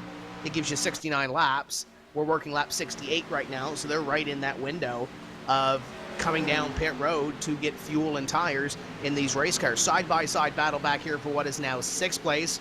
It's Brad Mahar and Kevin King going side-by-side. Mahar on the outside, King on the inside, looking to settle that position before pit stops. That they are, Tim. And here's the thing. You talk about pit strategy as you watch that battle with Mahar, King, and see how that all plays out. Some of these drivers that pitted now, they run the risk of a caution coming out and being trapped a lap down, like Mike Conti, like Byron Daly, who you just saw on pit road in the Focus Energy Shot car. But here's the thing. The benefit of staying out, or excuse me, of coming in and getting sticker tires is huge. Do not be surprised if Byron Daly or Michael Conti, once this cycles out, is battling for the lead. And the way the pit strategy has worked out now, Joe, you've got some buffer room. You're not pinned down to 1 or 2 laps you have to stop to make the strategy. You've got a little time to play with, and that's very important if you're a Byron Daly or a Michael Conti who realizes, I need to take some sort of strike at this. I need to do a swing to figure out what I've got and maybe try to gain some positions on track. So, again, we'll see how it all cycles through. Got a feeling those two might be at the front of the field here in a matter of laps. Yeah, but the question is, Tony, how big of a swing do you really want to take out there? How big of a swing do you want to take and run the risk of losing it all later on down the line? The thing is you play the strategy, stick to the strategy, and I think you'll be in a better place for everybody involved, because if you take a big enough swing, you could end up making the big whiff, and that could hurt you more than it helps you in the end. You see the 5 car of Conti making a move on the 27 of Cody Bias. Mike Conti is a lap-down vehicle right now. You have Jake Sturgis behind Bias. That would be a battle for position, and that's position number 9 as Sturgis moves up to the back bumper of the 27. And there's a driver that we mentioned earlier in the race as well that likes these fuel strategy races and usually ends up near the top when it comes to the checkered flag. Las Vegas twice in a row. Jake Sturgis, or twice in his career, he's cashed in on the jackpot there and played some fuel mileage to his side of the table and has won in this NASCAR Big Antifreeze series. So watch for Jake Sturgis here as he battles along with Cody Bias down the front straightaway. They complete lap 71. So we're almost 50 laps now into this run, guys, and that means all the leaders should be coming down pit road sooner rather than later. And as we said, the top 10 cars really have gotten very spread out. So if they all pit at the same time, they should come back in theory about to where they're at. But again, curious to see how all this plays out for the Contis, the Dailies of the world. Do the guys up front stretch this as long as they can, stretch the second run and take 2 tires late? Do they make a short run in the middle? What do they do? Cody Bias is on pit road. He says, I'm going to stretch this one as long as I can, and I've got about 53 laps to the end. So now that's going to be fun to see how it all plays out. It's, what we say at the top of the show, Joe, about 43 laps, give or take, is what they can make. We're about 10 laps shy of that. It's going to be pretty close, but I think somebody might take a gamble. I think you're going to see a lot of guys take some gambles here. In fact, I think you're going to see at least a couple guys try to sneak it all in one pit stop. Cody Bias, 4 tires, fuel down and away for him, as now we wait for the rest of the lead group to start coming down pit road. And you're starting to see them come down pit road. David Rattler, Kevin King, both down to the attention of their crews. And it will be another car joining them as well, and that will be Nick Ottinger's down on pit road. Kevin Hunter, Chad Lawton, Kenny Humpy, all down to the attention of their crews. Humpy, your former leader, it hands the lead over to Justin Bolton. First time that Bolton has led this evening. And Humpy goes into his box, flawless in behind him. It's the 26 car. Looks pretty clean onto pit road. They get passed by Taylor Hurst coming off of pit road. Damaged vehicle in the 74 as 4 tires. And they are down and away, the team at that end of pit road. And I believe they'll be joined at the other end by Justin Bolton. Looks like most everybody going to be coming down pit road. Alfala stays out this circuit around as Bolton comes down. Sturgis also stays on the racetrack. He'll be credited with second that most recent time by, but Justin Bolton finally makes his way to the number 3 pit stall where his Chevrolet is pitted, and the crew goes to work on the right side. We anticipate this to be 4 virtual Goodyear Eagles and a full virtual tank of Sunoco Racing fuel. Pretty much routine service, no known adjustments yet. He is down and away, and he will rejoin the fray. Ray Alfalla being credited as your leader on paper right now as Nick Ottinger gets around him. Nick Ottinger not trying to get back in the lead. In fact, he's just trying to get back on the lead lap. Does so successfully, but Alfalla is still the leader as we continue running. I've got a feeling it's just a matter of time before we shake it out and have it all shake out in the end. Shake out the rest of these pit stops and figure out where everyone's going to sit as we continue down this race. Officially 50 to go, and I've got a feeling those guys who just pitted, if we have a long enough green flag run, this could be the last time their pit crews utilized. I kind of doubt it, but it could be. Yeah, I'm going to mention that here. Ray Alfalla's down on pit road. I believe Tyler Hill's going to follow him in. These guys, most of these guys last pitted on lap number 24, 25-ish. These guys are pitting around 74, 75-ish. A couple of guys going a lap or two later. That's about 50 laps on the stint. From here to the end is about 50 laps on the stint. So, Tony, these guys, some of them I'm sure are going to roll the dice and gamble a little bit. Some of these guys might be a little more safer, per se, on their fuel strategy. We'll see who plays it best if this thing does stay green to the end of the finish. Yeah, it's going to be fun to see how this all plays out. I'm looking at Kenny Humpy. He's mired back at about 14th right now, and he is the first car. Well, now as the cycle's around, he's mired back in 11th. Mired might not be the right verb in that case, but nonetheless, he is moving forward. Chad Lawton's just a few car lengths behind him. Justin Bolton just behind him in third. And then comes, guess who? Michael Conti. Then Nick Ottinger and Byron Daly. Remember, we said they would be up there in the top two spots. Forecast has come true, but now here's the flip side of that, guys. They're on a little bit older tires, so they're not going to be nearly as fast as Humpy, Lawton, Bolton, and company. There's a kind of a gain and a loss there. It's a little bit of a compromise when you do short pit, but hey, if everything works your way with cautions and the like, it can certainly be very advantageous to come down pit road early. Wendowski is still out, Harrison is still out, Schmidt, Gilbert, and Day. And I think, Joe, correct me if I'm wrong, but if they can make it about another 5 laps, they can go the rest of the way on this next stop. As you see Justin Trombley and his issues coming down pit road, spinning it out. But this might be something to keep an eye on. Lewandowski's done this before at Atlanta last year. Harrison's been known to do it. Nothing surprising from the top 4. We might already see how this race is going to play out if it stays green. Yeah, Tony, I literally just said that last time around, but thanks. I literally just said that this could be the very last set of pit stops that we're seeing from these guys. Tim even said it. So, Tony, I guess, what race, are you watching the same race as us? I am, Joe. I am. Just checking, buddy. I'm checking the impasse. I'm checking the impasse hashtag on Twitter, so I'm kind of zoned out because we've got a ton of fans on Twitter under hashtag impasse that are watching and trying to see what they've been saying and what their reactions are and teams and the like. So I'm trying to take you guys in and try to look at that at the same time. Pardon me, I'm just up here talking, You're multitasking. bumbling. I'm multitasking and bumbling like the idiot that I am. Mostly multitasking. We will give you credit for it. Could be sure to join the conversation with us on Twitter using the hashtag NPass or iRacing Night. We're keeping an eye on both tonight, and you never know, you might end up here on PSR TV. As the last time around you saw, or just a few moments ago, you saw the problems with Justin Trombley trying to get on pit road, ended up spinning it, getting on pit road. No caution flag, though, as the field is incredibly strung out at this point. So we're going to continue running green. Everything has cycled through, and Kenny Humpy, once again your leader, Chad Lawton following him, Justin Bolton, Nick Ottinger, and now Michael Conti running in your top 5, and all is as it should be. The question is, are we going to see this group tighten up at all, or are these guys saving it for the very end? I think I know the answer, but I'll let you figure it out at home. Yeah, top 2, and you can add Justin Bolton in there. They're all members of the team. Humpy, Lawton, and Bolton have broken away by about 2 seconds over Nick Ottinger. The one thing we can take from all that, Joe, is we already knew Tony Stevens was a man of the people.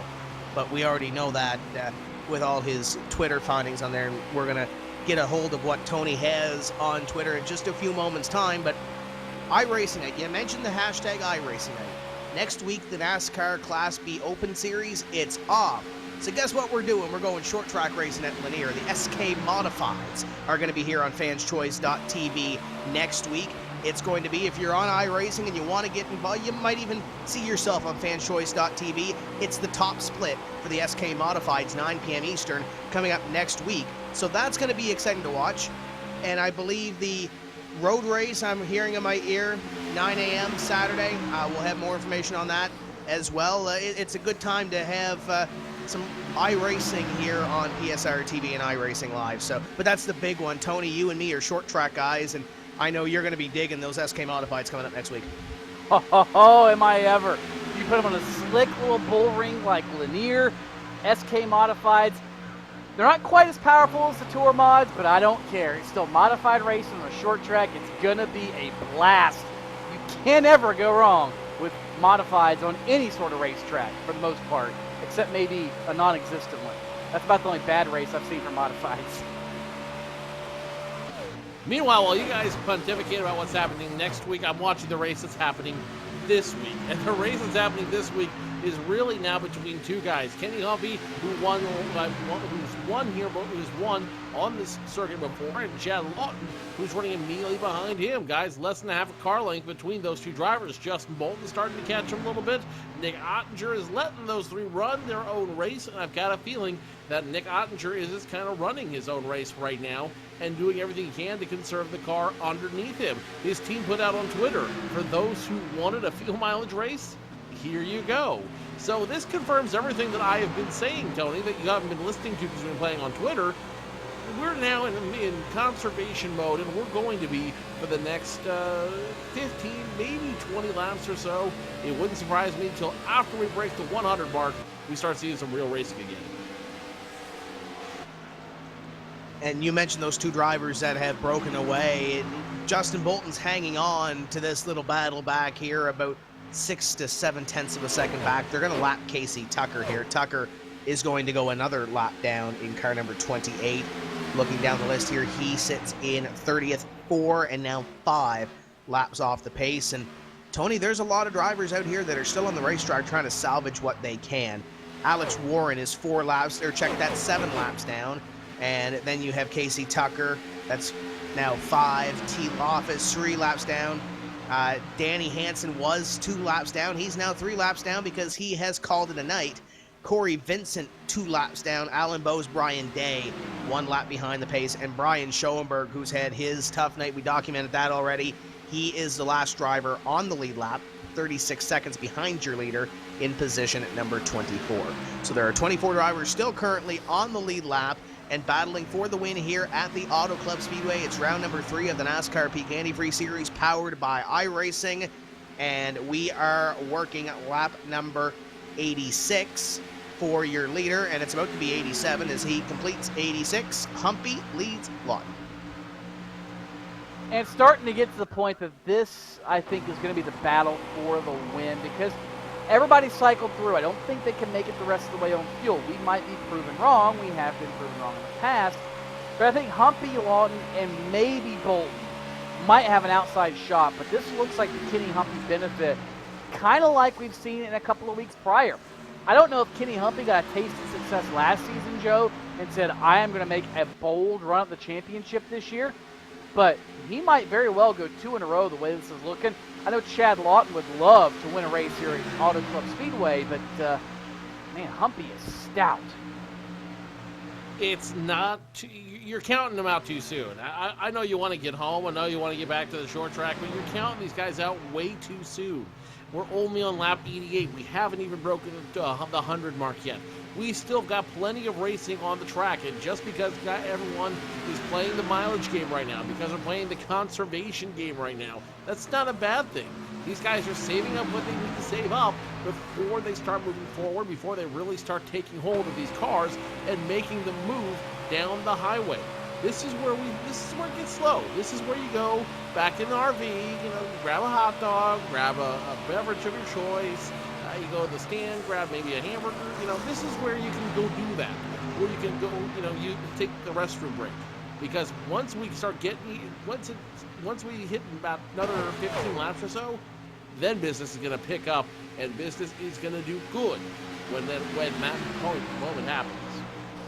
Got a tweet in from Garrett Smithley. He's doing the PR this evening for Danny Hansen in the SegPay Ford. Looks like he had some equipment malfunctions going on, Tony. Wheel issue for Danny Hansen, and that is why he has pulled it into the garage area. That's one thing you really don't want to have, especially out here on this virtual racetrack. With all these drivers out here, wheel comes unplugged or the wheel stops working, and you're either into the fence or something else is going someplace you don't want it to go. So Danny Hansen has pulled it down pit road, and tough break for that SegPay Ford. I know Garrett Smithley's here cheering him on, NASCAR Camping World Truck Series driver, but it's not the way they wanted to end this evening's racing action. He'll probably finish. That's the great thing about that earlier wreck. There's a lot of drivers out of the race. Danny Hansen will likely finish 31st here this evening as opposed to finishing somewhere in the 40s. No, you're exactly right, Tim, and that's a lifesaver for some of these guys. Speaking of lifesavers, Brian Day's team, the Plan B Sales Group, just tweeted a few laps ago, "We may have just made our last pit stop of the race." Now, Day probably is not going to have a shot to win this thing all the way back at 24th, just destroyed in that big wreck in lap number 26. However, he might be in the running for a solid top 10 finish if the pit strategy cycles out right. It just goes to show you do not give up until the race is over. Keep playing the cards you were dealt. You might get something you can work with. And it sounds like Brian Day's team might be in that situation.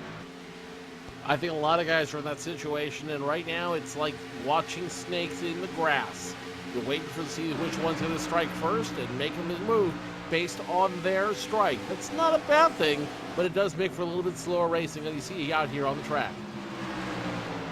And talking to some of those teams earlier in the week, I talked to Justin Bolton and a couple of those guys from the team. They said 43 for the stint because of the fact that you can split the race up if it does not have a caution in between there. Obviously, this is racing. There's probably going to be a caution or two, as we saw earlier in the race. Now, he said 50 is going to be stretching it. You're going to have to save a little bit to get to 50. But we saw some of those drivers on that run, Tony, take it to 50.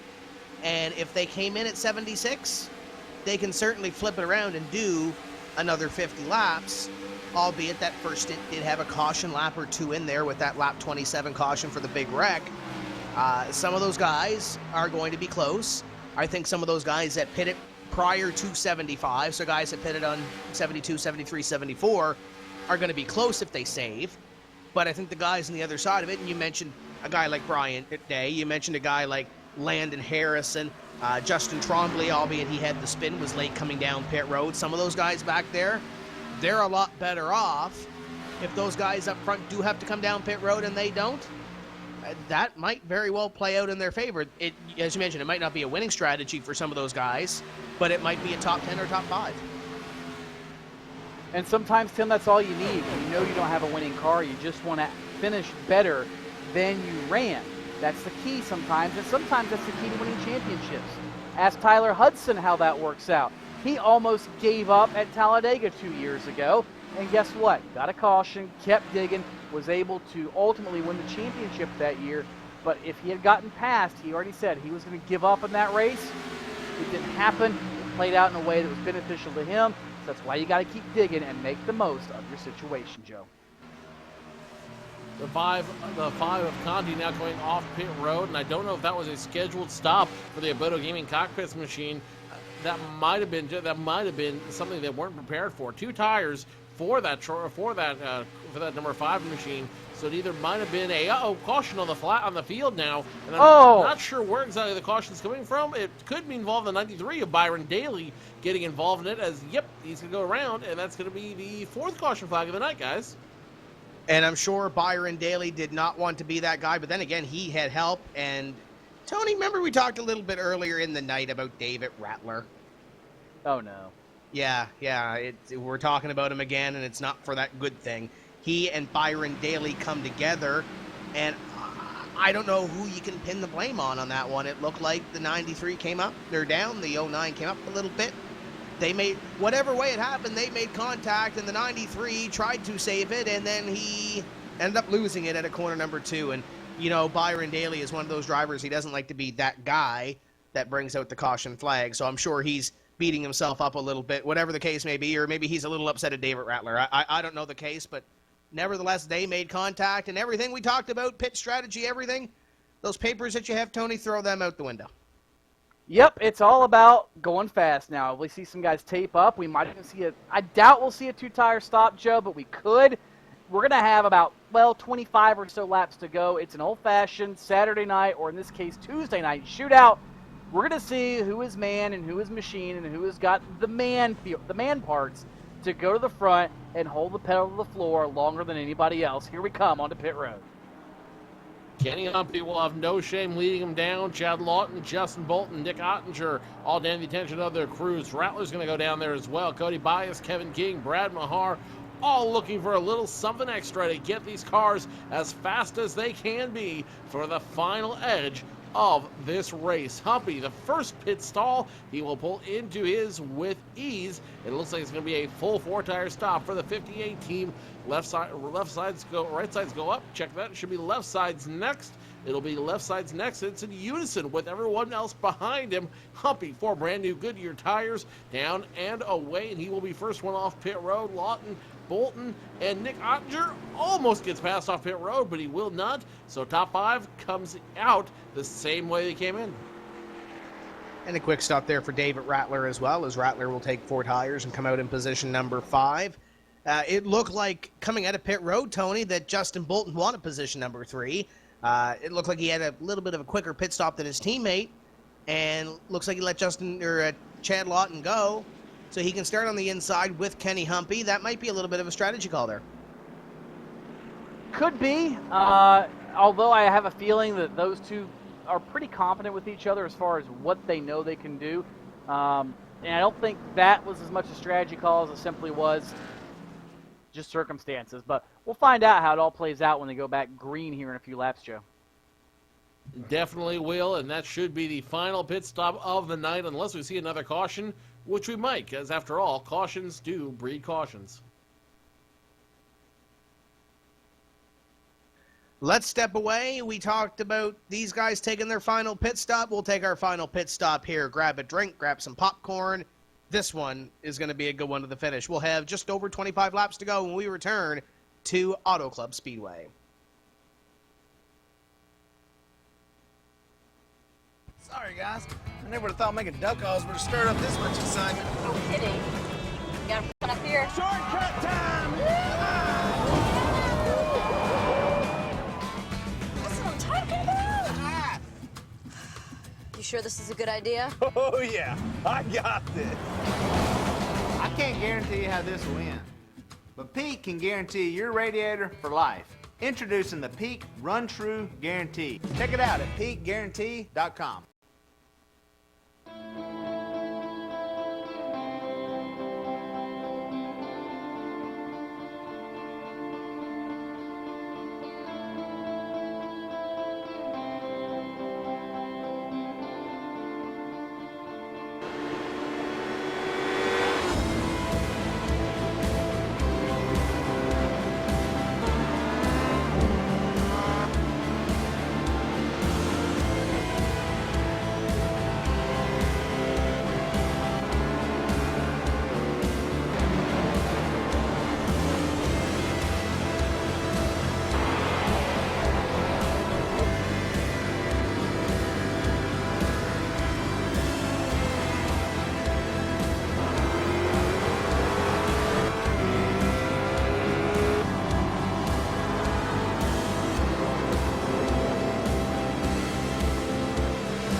Welcome back to the Auto Club Speedway, round number 3 of the NASCAR Peak Antifreeze Series, powered by iRacing. Your leader is Kenny Humpy. Chad Lawton in second, Justin Bolton in third, Nick Ottinger and David Rattler, your top 5. Cody Bias, Brad Mahar, Ray Alfala, Kevin King, and Jake Sturgis round out your top 10 as we get ready to go back to green flag racing. Lights atop the pace car are off, and we will complete 99 this time by, so these drivers will have 26 laps to go, Tony.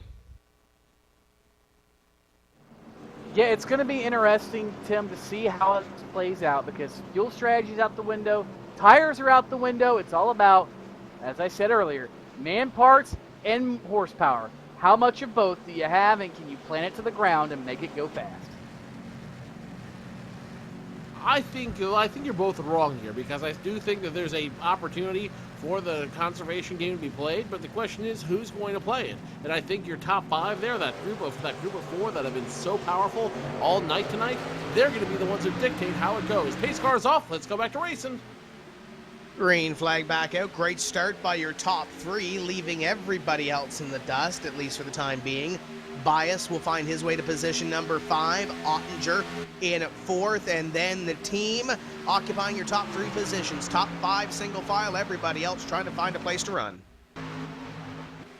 Everybody looking for something out here on the track as the top 6 go single file, top 10 go single file. Only guy down low in that group right now is going to be the 29 of Kevin King as he runs on the 09 of David Rattler as they try to figure out what they're going to do. Now they're going to leave the 3 of Brandon Schmidt high as everyone's single file through 3 and 4.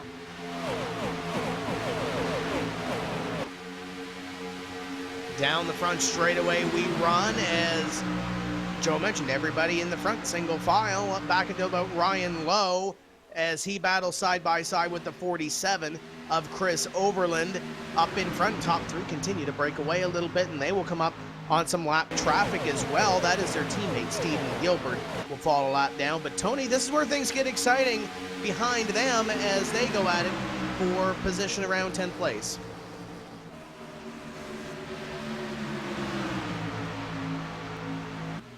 Everyone's single file now. The man shuffled out is the 09 of Rattler, and Rattler's going to get back in line. So once again here, Tim, what we're seeing is the fuel mileage game come into play. We're seeing these guys play a little bit of strategy early just to see what they can conserve on these cars. And I think what we're seeing is we're waiting for these guys to make that big move in, I don't know, about 10 laps time. Yeah, that's the key, Joe. When do you make that move? When do you try to push your way to the front of this field? And usually when we see some guys push some other drivers, we usually see a caution or 2 as well. But it looks fairly tame right now, all the way back to the first side-by-side battle, 3 and 13.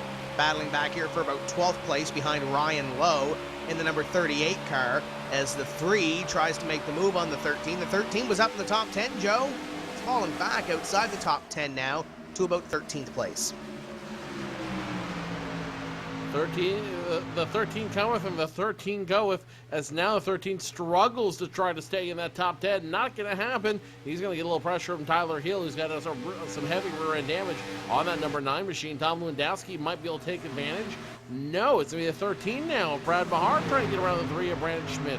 And here comes a 9 of Timmy Hill, who's going to give him, or check that, Tyler Hill, who's going to try to give him the shove. Now the 3 gets into the wall. 3 goes almost 3 wide on the track, and the 3 will get shuffled out as Brad Mahar picks up 1 position on the field. You look back from the rear deck of the number 13 car back to everybody else behind him. Tyler Hill among them that are back there. Looks like a side-by-side battle now between Lewandowski and the 3 of Brandon Schmidt. Got the 99, and then you got the Flam number 89 of Landon Harrison back there trying to pick up some positions late in this race. Brian Blackford in the 33, Justin Trombley, and look all the way back there, Joe. There's Mike Conti in the number 5, and Conti was up front earlier, putting his way up near the front of the field. He's all the way back to 20th, Tony.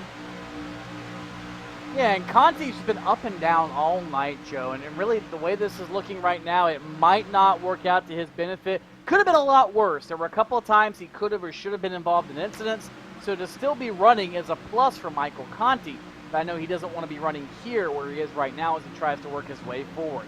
Up front, it's still Kenny Humpy, Chad Lawton, and Justin Bolton, the top 3. Nick Ottinger is in tow now with a new lease on life. Cody Bias riding in 5th. They're coming off turn 4, 20 laps to go. Any one of the top 10 cars have a very legitimate shot at victory, Joe. And if you're one of those top 10 cars, guys, now is the time to start thinking about what move you're going to make, and more importantly, when you're going to make that move. You conserve. Well, guess what? You got all the fuel you need, and you got 4 brand new sticker tires underneath you. the time for conservation is over. Now it's go time. And I'm really starting to wonder, if you're Nick Ottinger right now, when do you pull the plug and you make that move? If you're Cody Bias, if you're Ray Alfala, heck, if you're Kevin King in some place right now, when do you pull the trigger? When do you make that move? Because go time is coming, and the day of the reckoning is not kind to anybody. And there's a guy that's sitting comfortably right now in position number 3 that's looking for his first NASCAR Peak Antifreeze Series powered by iRacing victory, Justin Bolton.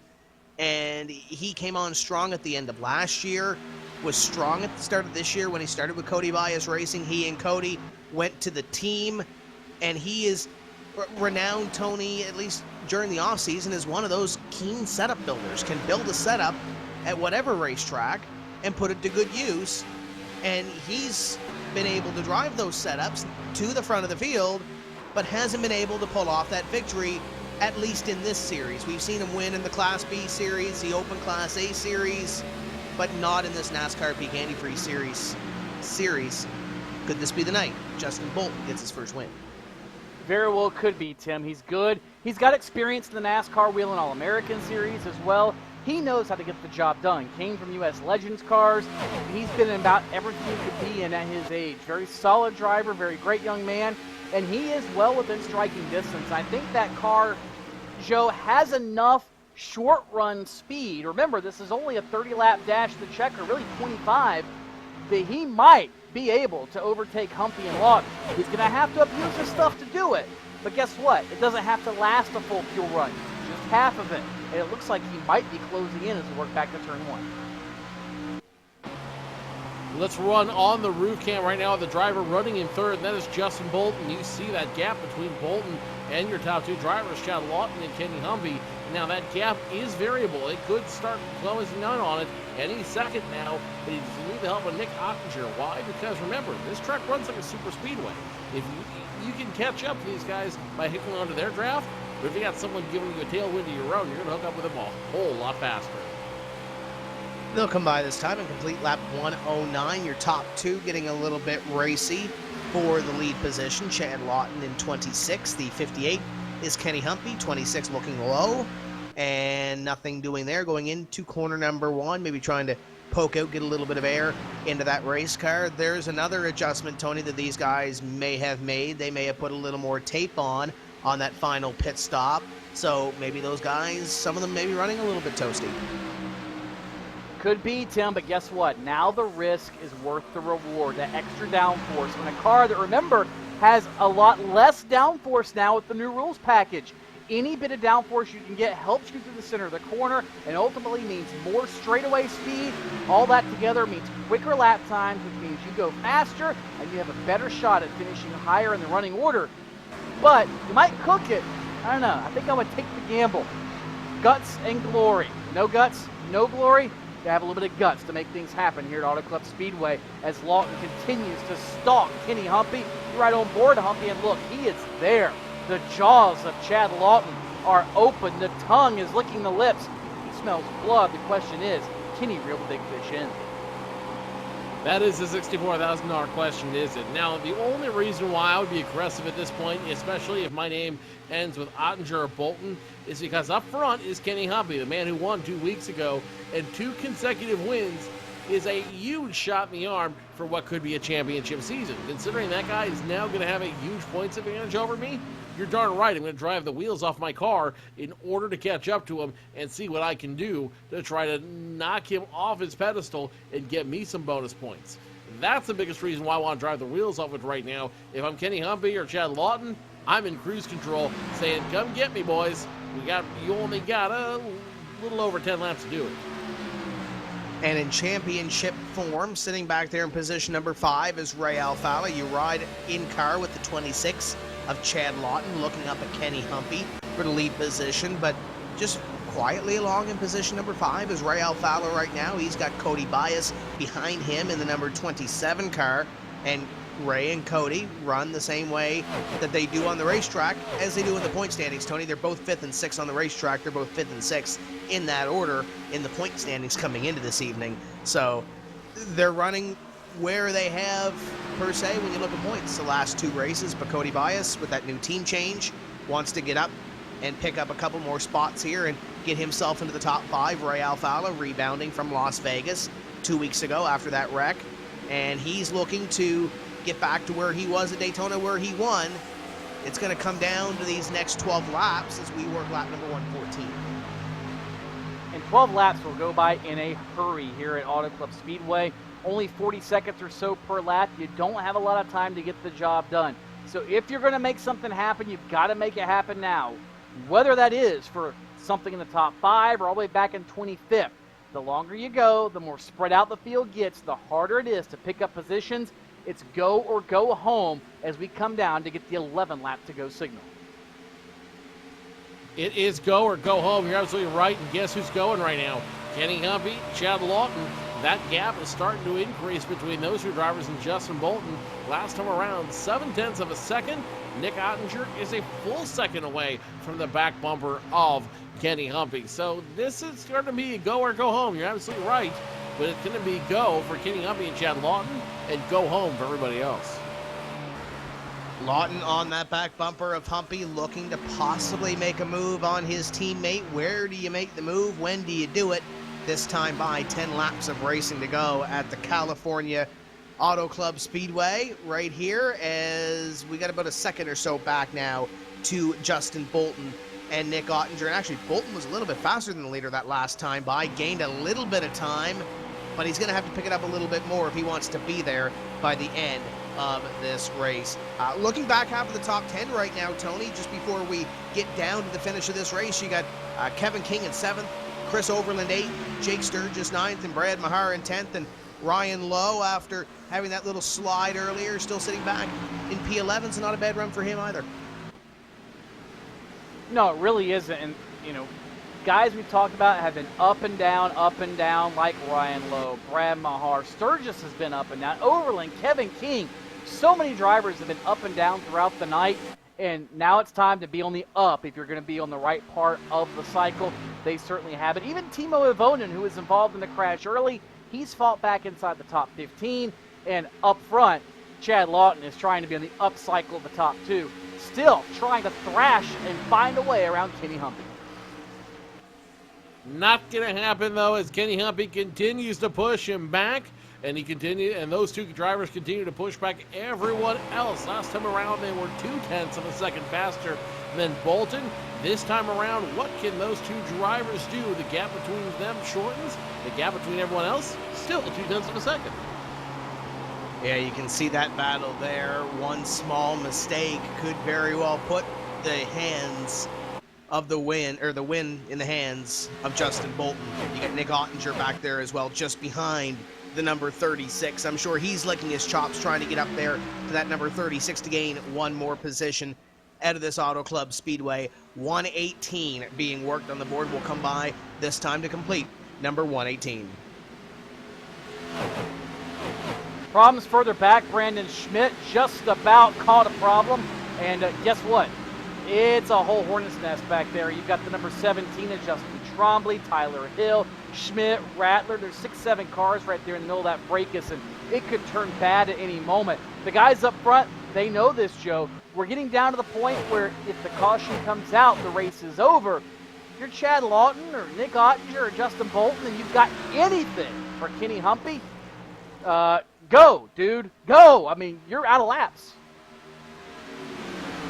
Still losing time. The problem is they don't have a whole lot of anything. This is what I was worried about, especially with Justin Bolton burning this stuff up early, and now he doesn't have a whole lot to show for at the end of the race. Chad Lawton's starting to drop off as well. Over the last 5 laps, he's dropped off from being right on the back bumper to being 0.15 of a second behind Kenny Humpy.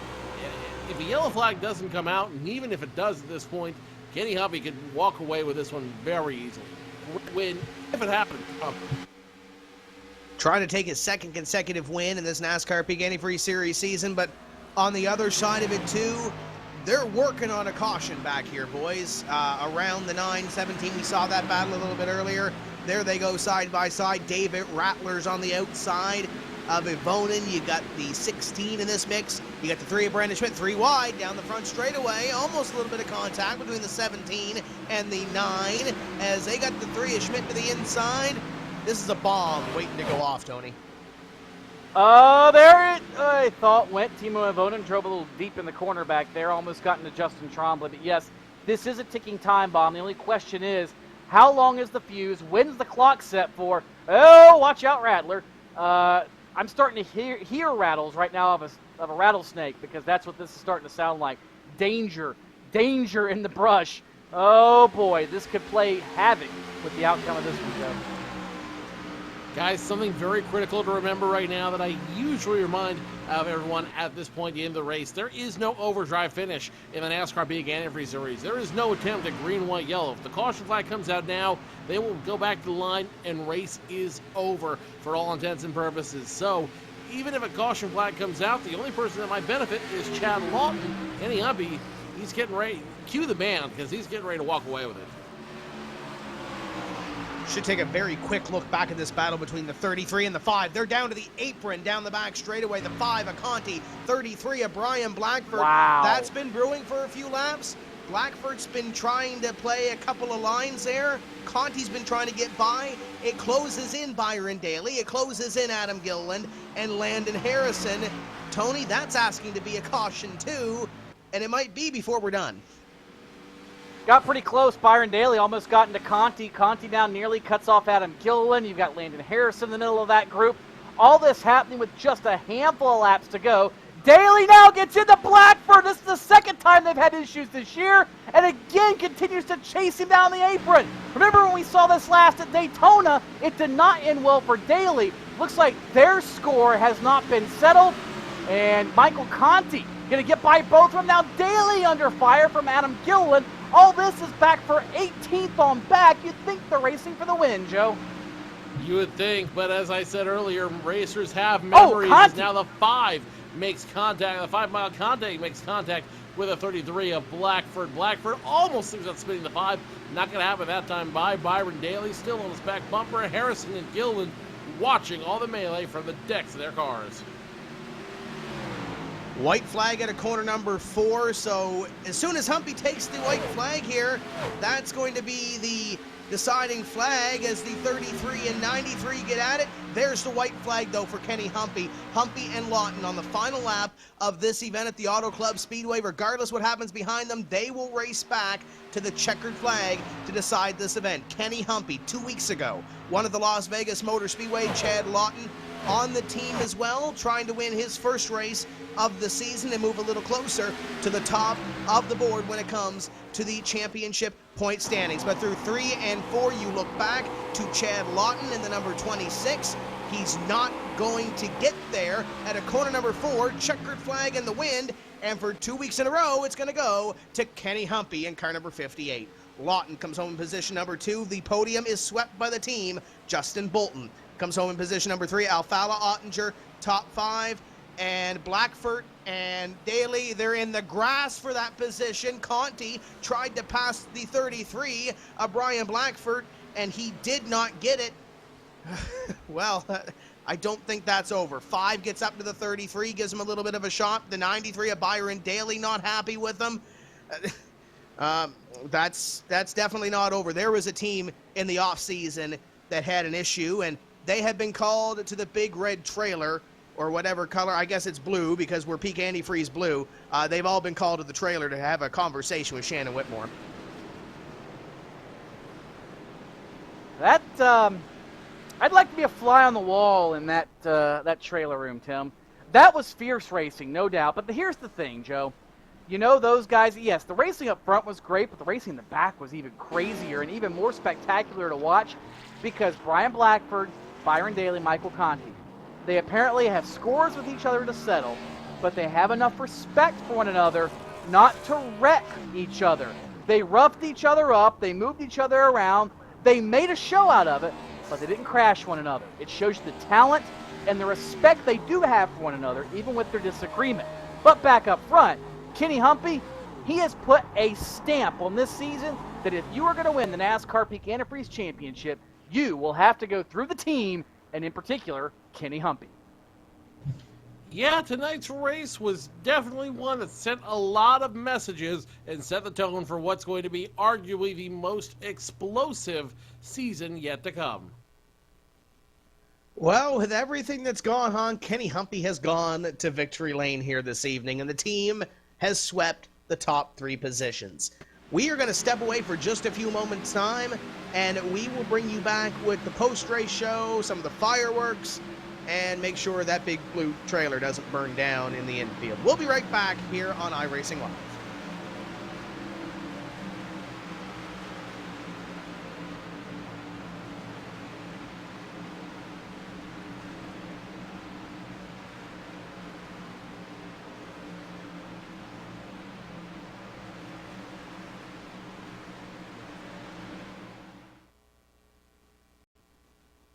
Sorry, guys.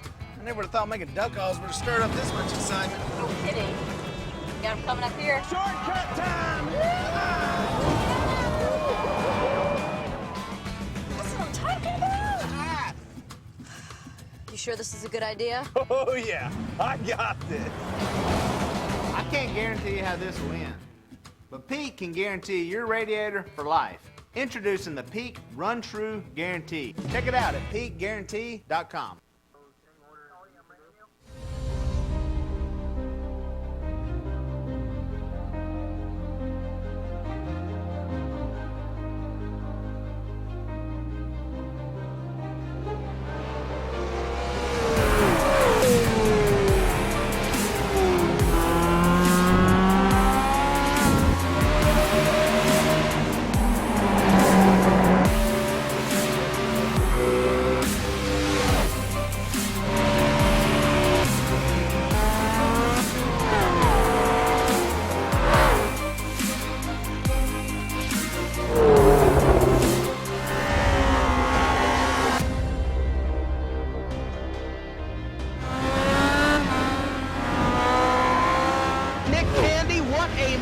Truex in the outside, contact made, 56 slides it into 4, who's going to be at the stripe, dead even, give it to Ryan Truex.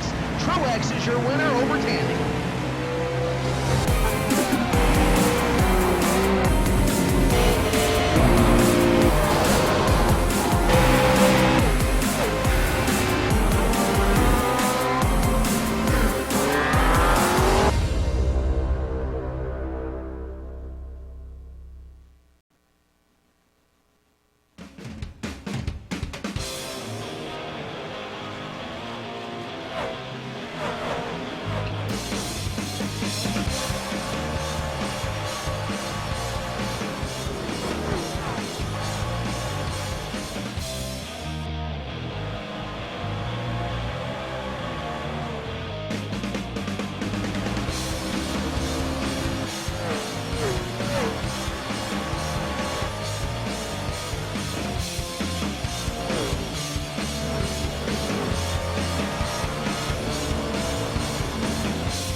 Cars are lined up on the grid. The iRacing.com World Championship Grand Prix Series. We are underway. They all come down into turn 1 for the first time.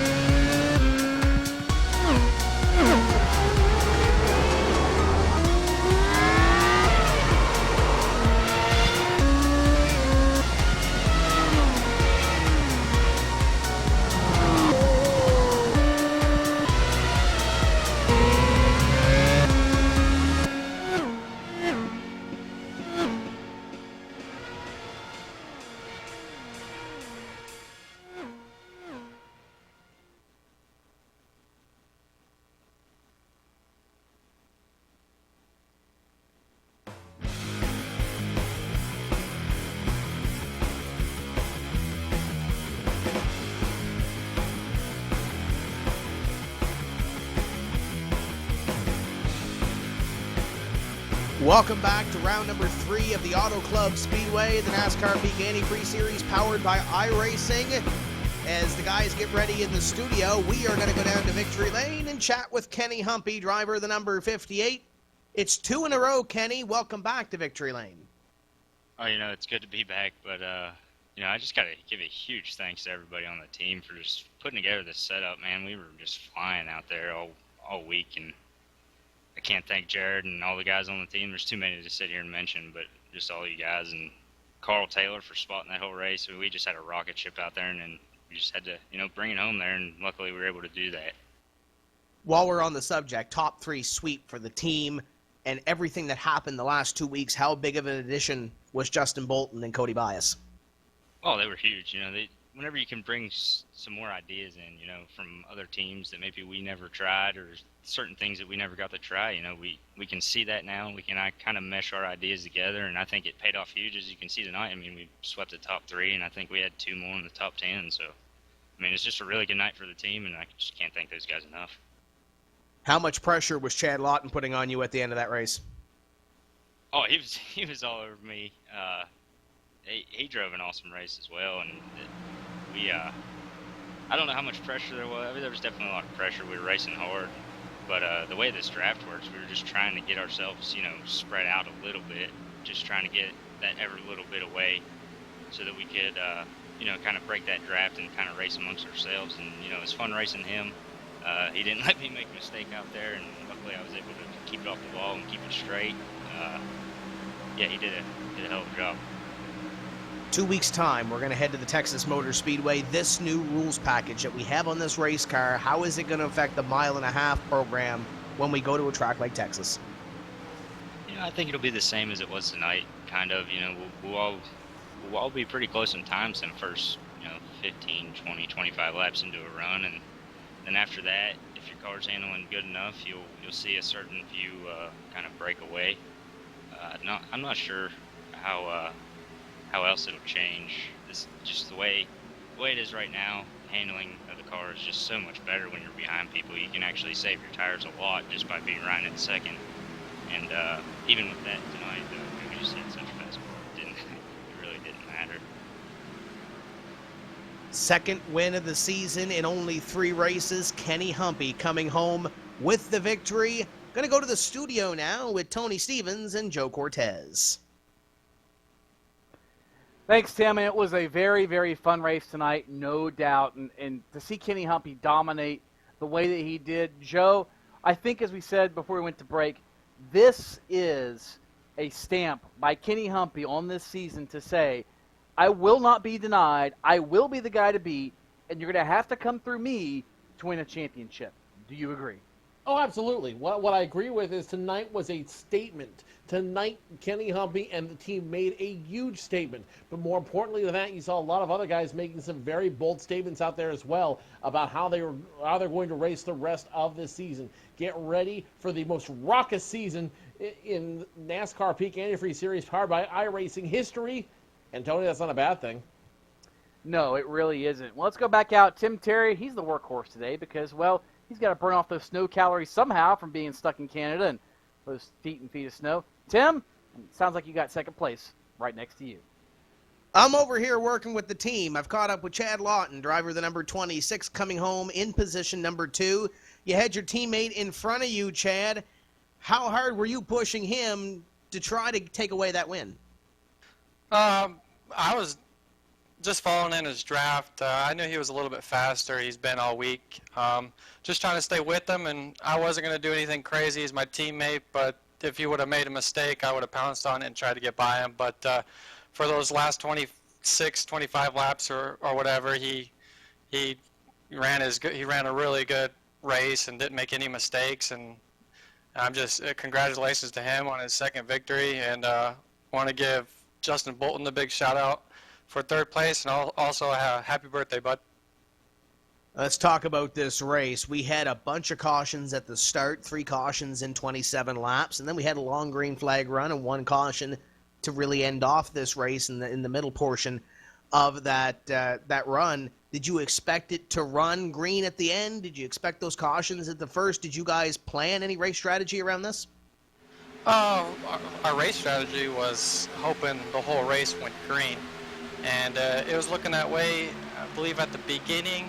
And then we got a few cautions. And about that time is we got cautions around 100 laps. And at that point, there's a possible field mileage race.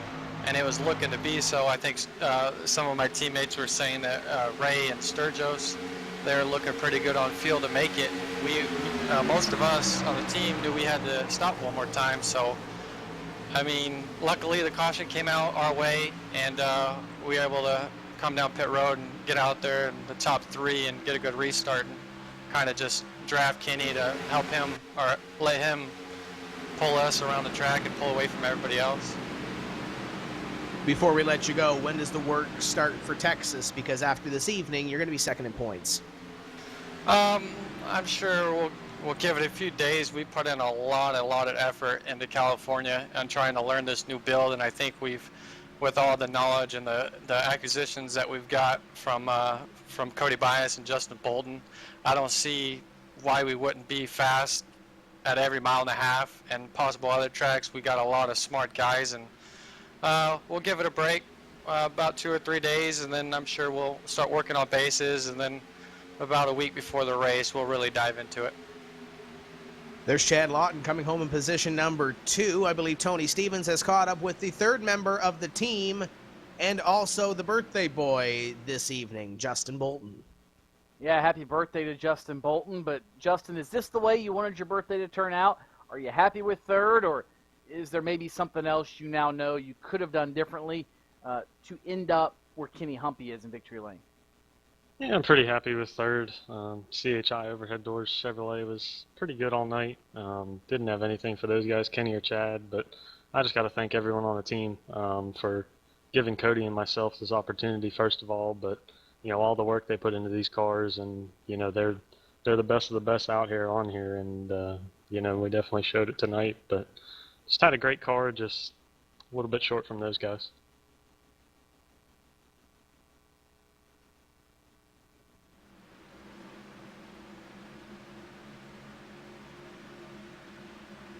Justin, this obviously the first race with this new rules package. What are your thoughts as far as moving on now to Texas and to some of these other tracks? Do you think now you have a better feel for it in a race condition with these guys? And what do you think your team can do in Texas in 2 weeks' time?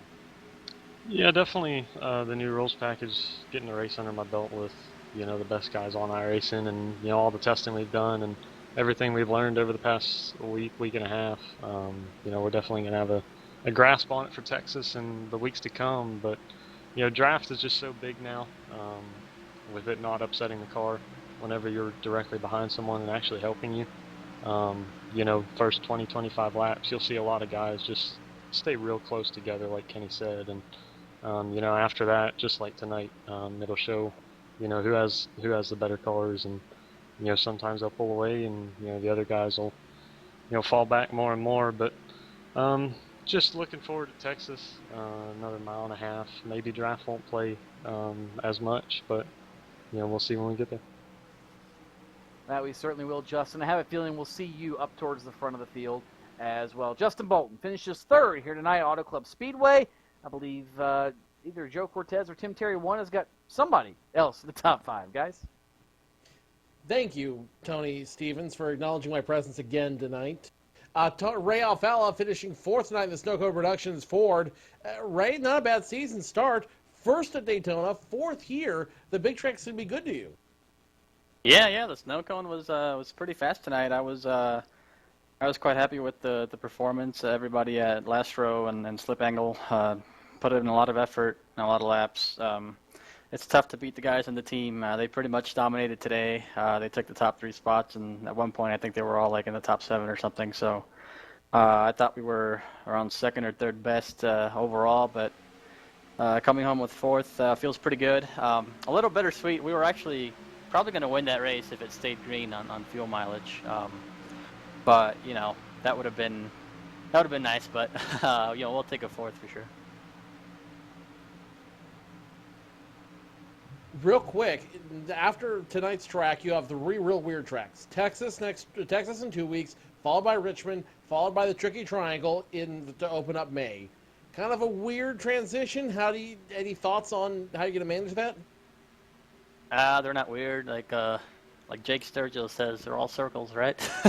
Hey, you got a point. No, Texas has been have run well there. I have a couple wins. Have a win at Richmond also, and I win at Pocono. I have three tracks that I've won races at, so I'm looking forward to those. And everybody at Last Row has been helped out so much this season, and we're all working together very well. It's been a pretty good start. Last race at Vegas, that was heartbreaking, but hopefully we just put that behind us. Ray Alvala finishing fourth here tonight at Auto Club Speedway. Tony Stevens caught up with our fifth place finisher, the man who's won here this time last year, Nick Ottinger. Yes, with Nick Ottinger. And Nick, I think the biggest question is there was an incident earlier in the race. We knew what happened at Vegas and how the stewards called it. Have you gotten any hint about the incident here at California? What, if anything, that will have as far as an effect on your 2015 Peak Antifreeze season? I'm not sure. I mean, I think that was more of a racing deal, just misjudgment on a couple of our parts. But especially at Vegas, I mean, that's unfortunate the way that went. But I don't know how this one will go. We're just racing. I mean, it's so momentum based on these restarts, and I think we're already 3 wide. I was just trying to make sure I was keeping some momentum, but we'll see how they call it. I think last race they were wrong, but it is what it is. Our ring camera was good tonight. I mean, it definitely wasn't the best. I mean, it struggled at times, and we're basically battling just hitting the track a good bit, basically everywhere on entry. So that was a real hard part. But I mean, we battled to a top 5, and that's what we need to do in the series. Is you got to keep finishing these things. And unfortunately, we didn't do it the first 2 weeks. Unfortunately, you didn't, and that's the next question now. You go to Texas, another track where you've had success in 2 weeks. Can you continue this run of top 5s? Assuming you're even able to race, can you continue this run of top 5 runs? Maybe not finishes, but having stout cars and maybe top 5 them to death in the championship? Anytime you can finish these races, where you put a whole season together, finish every single one of them, you're in a good seat. Looking at top 5 in points usually, I mean, you got to finish these things. So Texas, we've shown progress at. I mean, we've got some work to do still with this new build. I mean, we just didn't hit on anything really tonight. For Texas, I think we'll get something good. I mean, it's one of my favorite tracks to drive, and it's just, you just got to put a lot of work in, and hopefully we can get it done. Assuming we race now, Tony. Hopefully you'll be fine. I know from where we looked and where we stood, what we thought, but again, it's not us to make the call, I guess. So hopefully we'll see you in 2 weeks at Texas.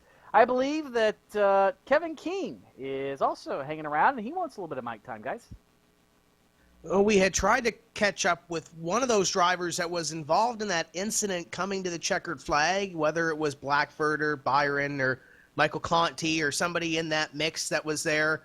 But we couldn't find any one of those because they are in the big blue hauler, so we grabbed the next best thing. Kevin King comes home in position number 7.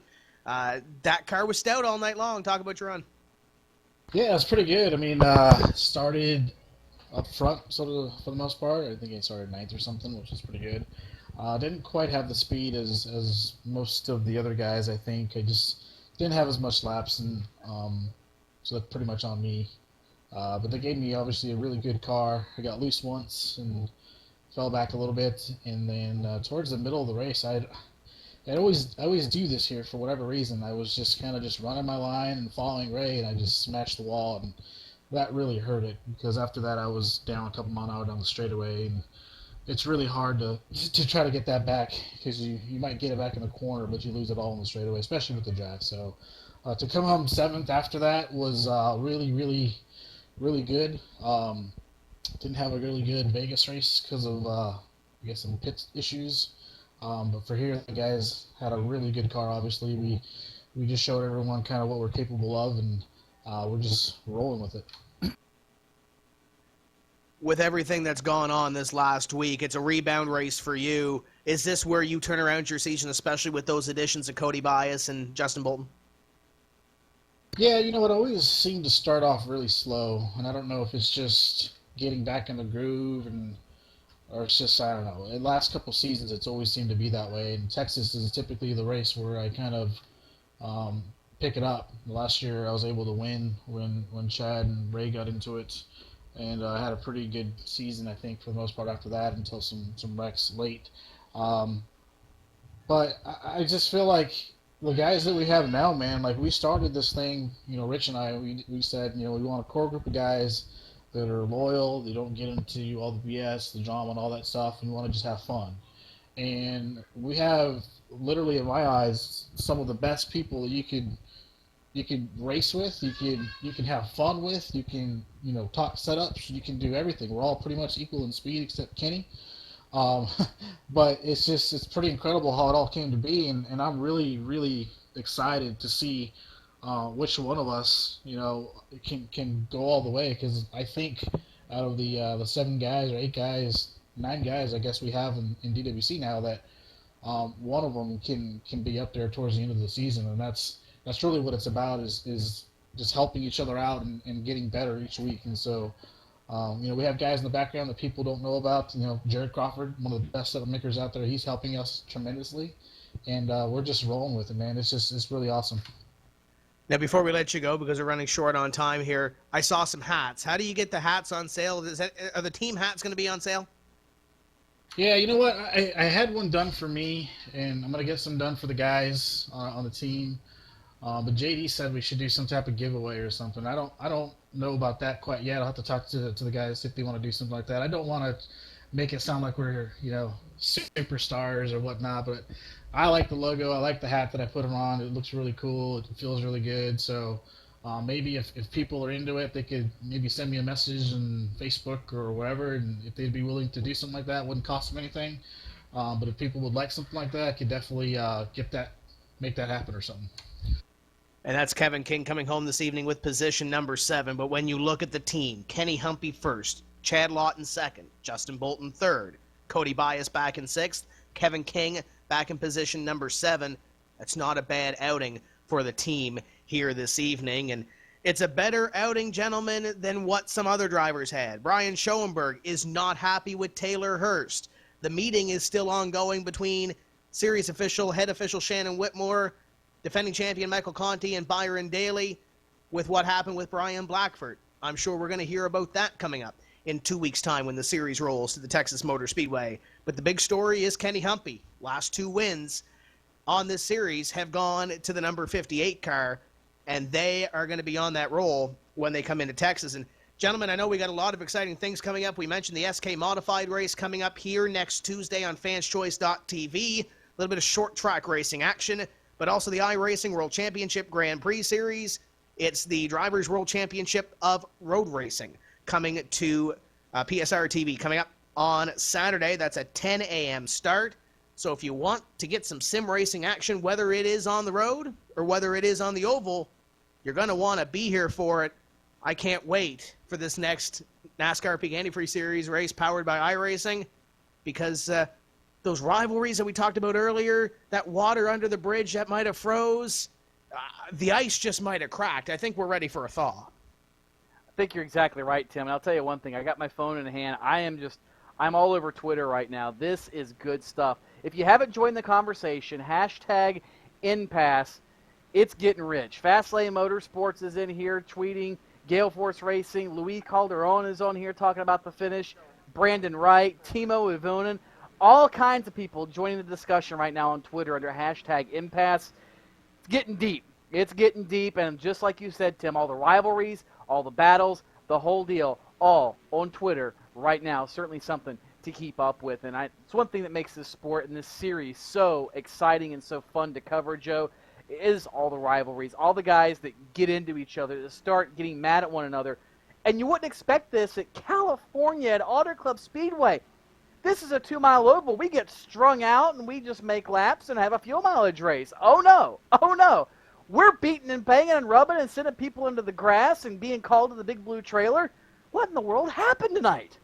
Well, tonight you saw a precedent being set in the NASCAR Peak Antifreeze Series. Tonight you saw a really cool thing take place where a lot of drivers put their foot down and said, this is how we're going to be racing for the rest of the season. And if that is the case, we are in for the best racing the NASCAR Peak Antifreeze Series has ever had. Speaking of which, it's not too late for you to get involved as well. If you have not joined iRacing before, now's the perfect time to do it, Tony. Not only do you get 1 month of iRacing, pay for 1 month of iRacing, we'll give you 2 free, plus we'll give you one of your favorites, the late model car. It's absolutely free just for trying out the iRacing service. Sign up with our promo code. You see it there at the bottom of your screen, 2015-PSR TV. Sign up with that promo code. We'll give you the 2 months. We'll give you the late model.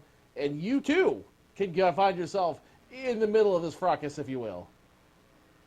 So you're going to tell me twice. I'm already here. I've got the late model, the super late model, the whole deal. This is, I mean, to give somebody the late model is pretty cool. They'll love that race car, and they'll love everything about iRacing if they haven't already joined. So certainly if you're even remotely interested, join. They've added all kinds of support for tablets and things of that nature to Game On, where you can just steer like you do in all the other games.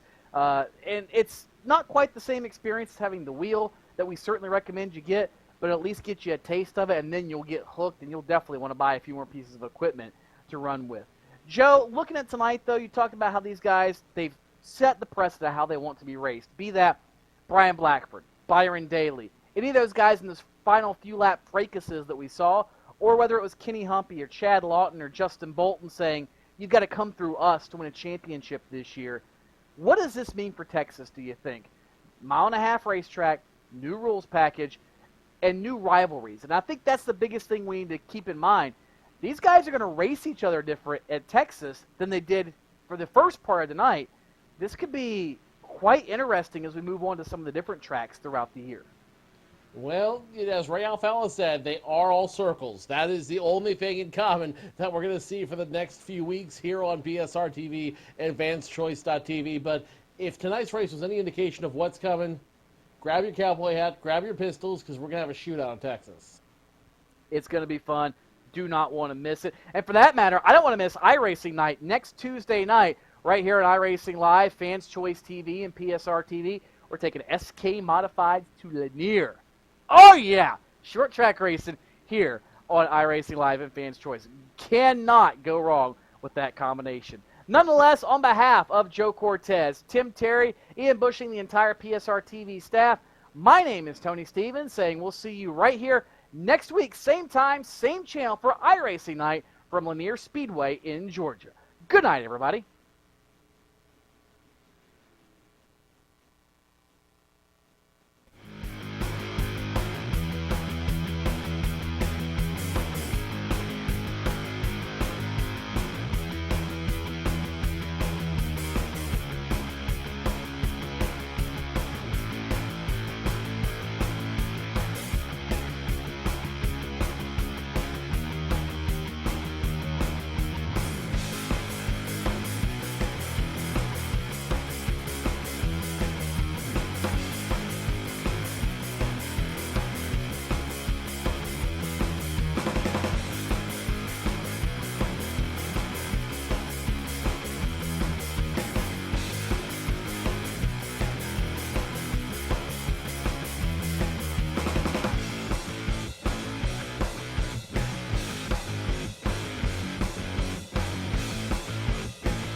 Sorry, guys. I never would have thought making duck calls would have stirred up this much excitement. No kidding. Got him coming up here. Shortcut time! That's what I'm talking about. You sure this is a good idea? Oh, yeah. I got this. I can't guarantee you how this will end, but Pete can guarantee your radiator for life. Introducing the Peak Run True Guarantee. Check it out at peakguarantee.com.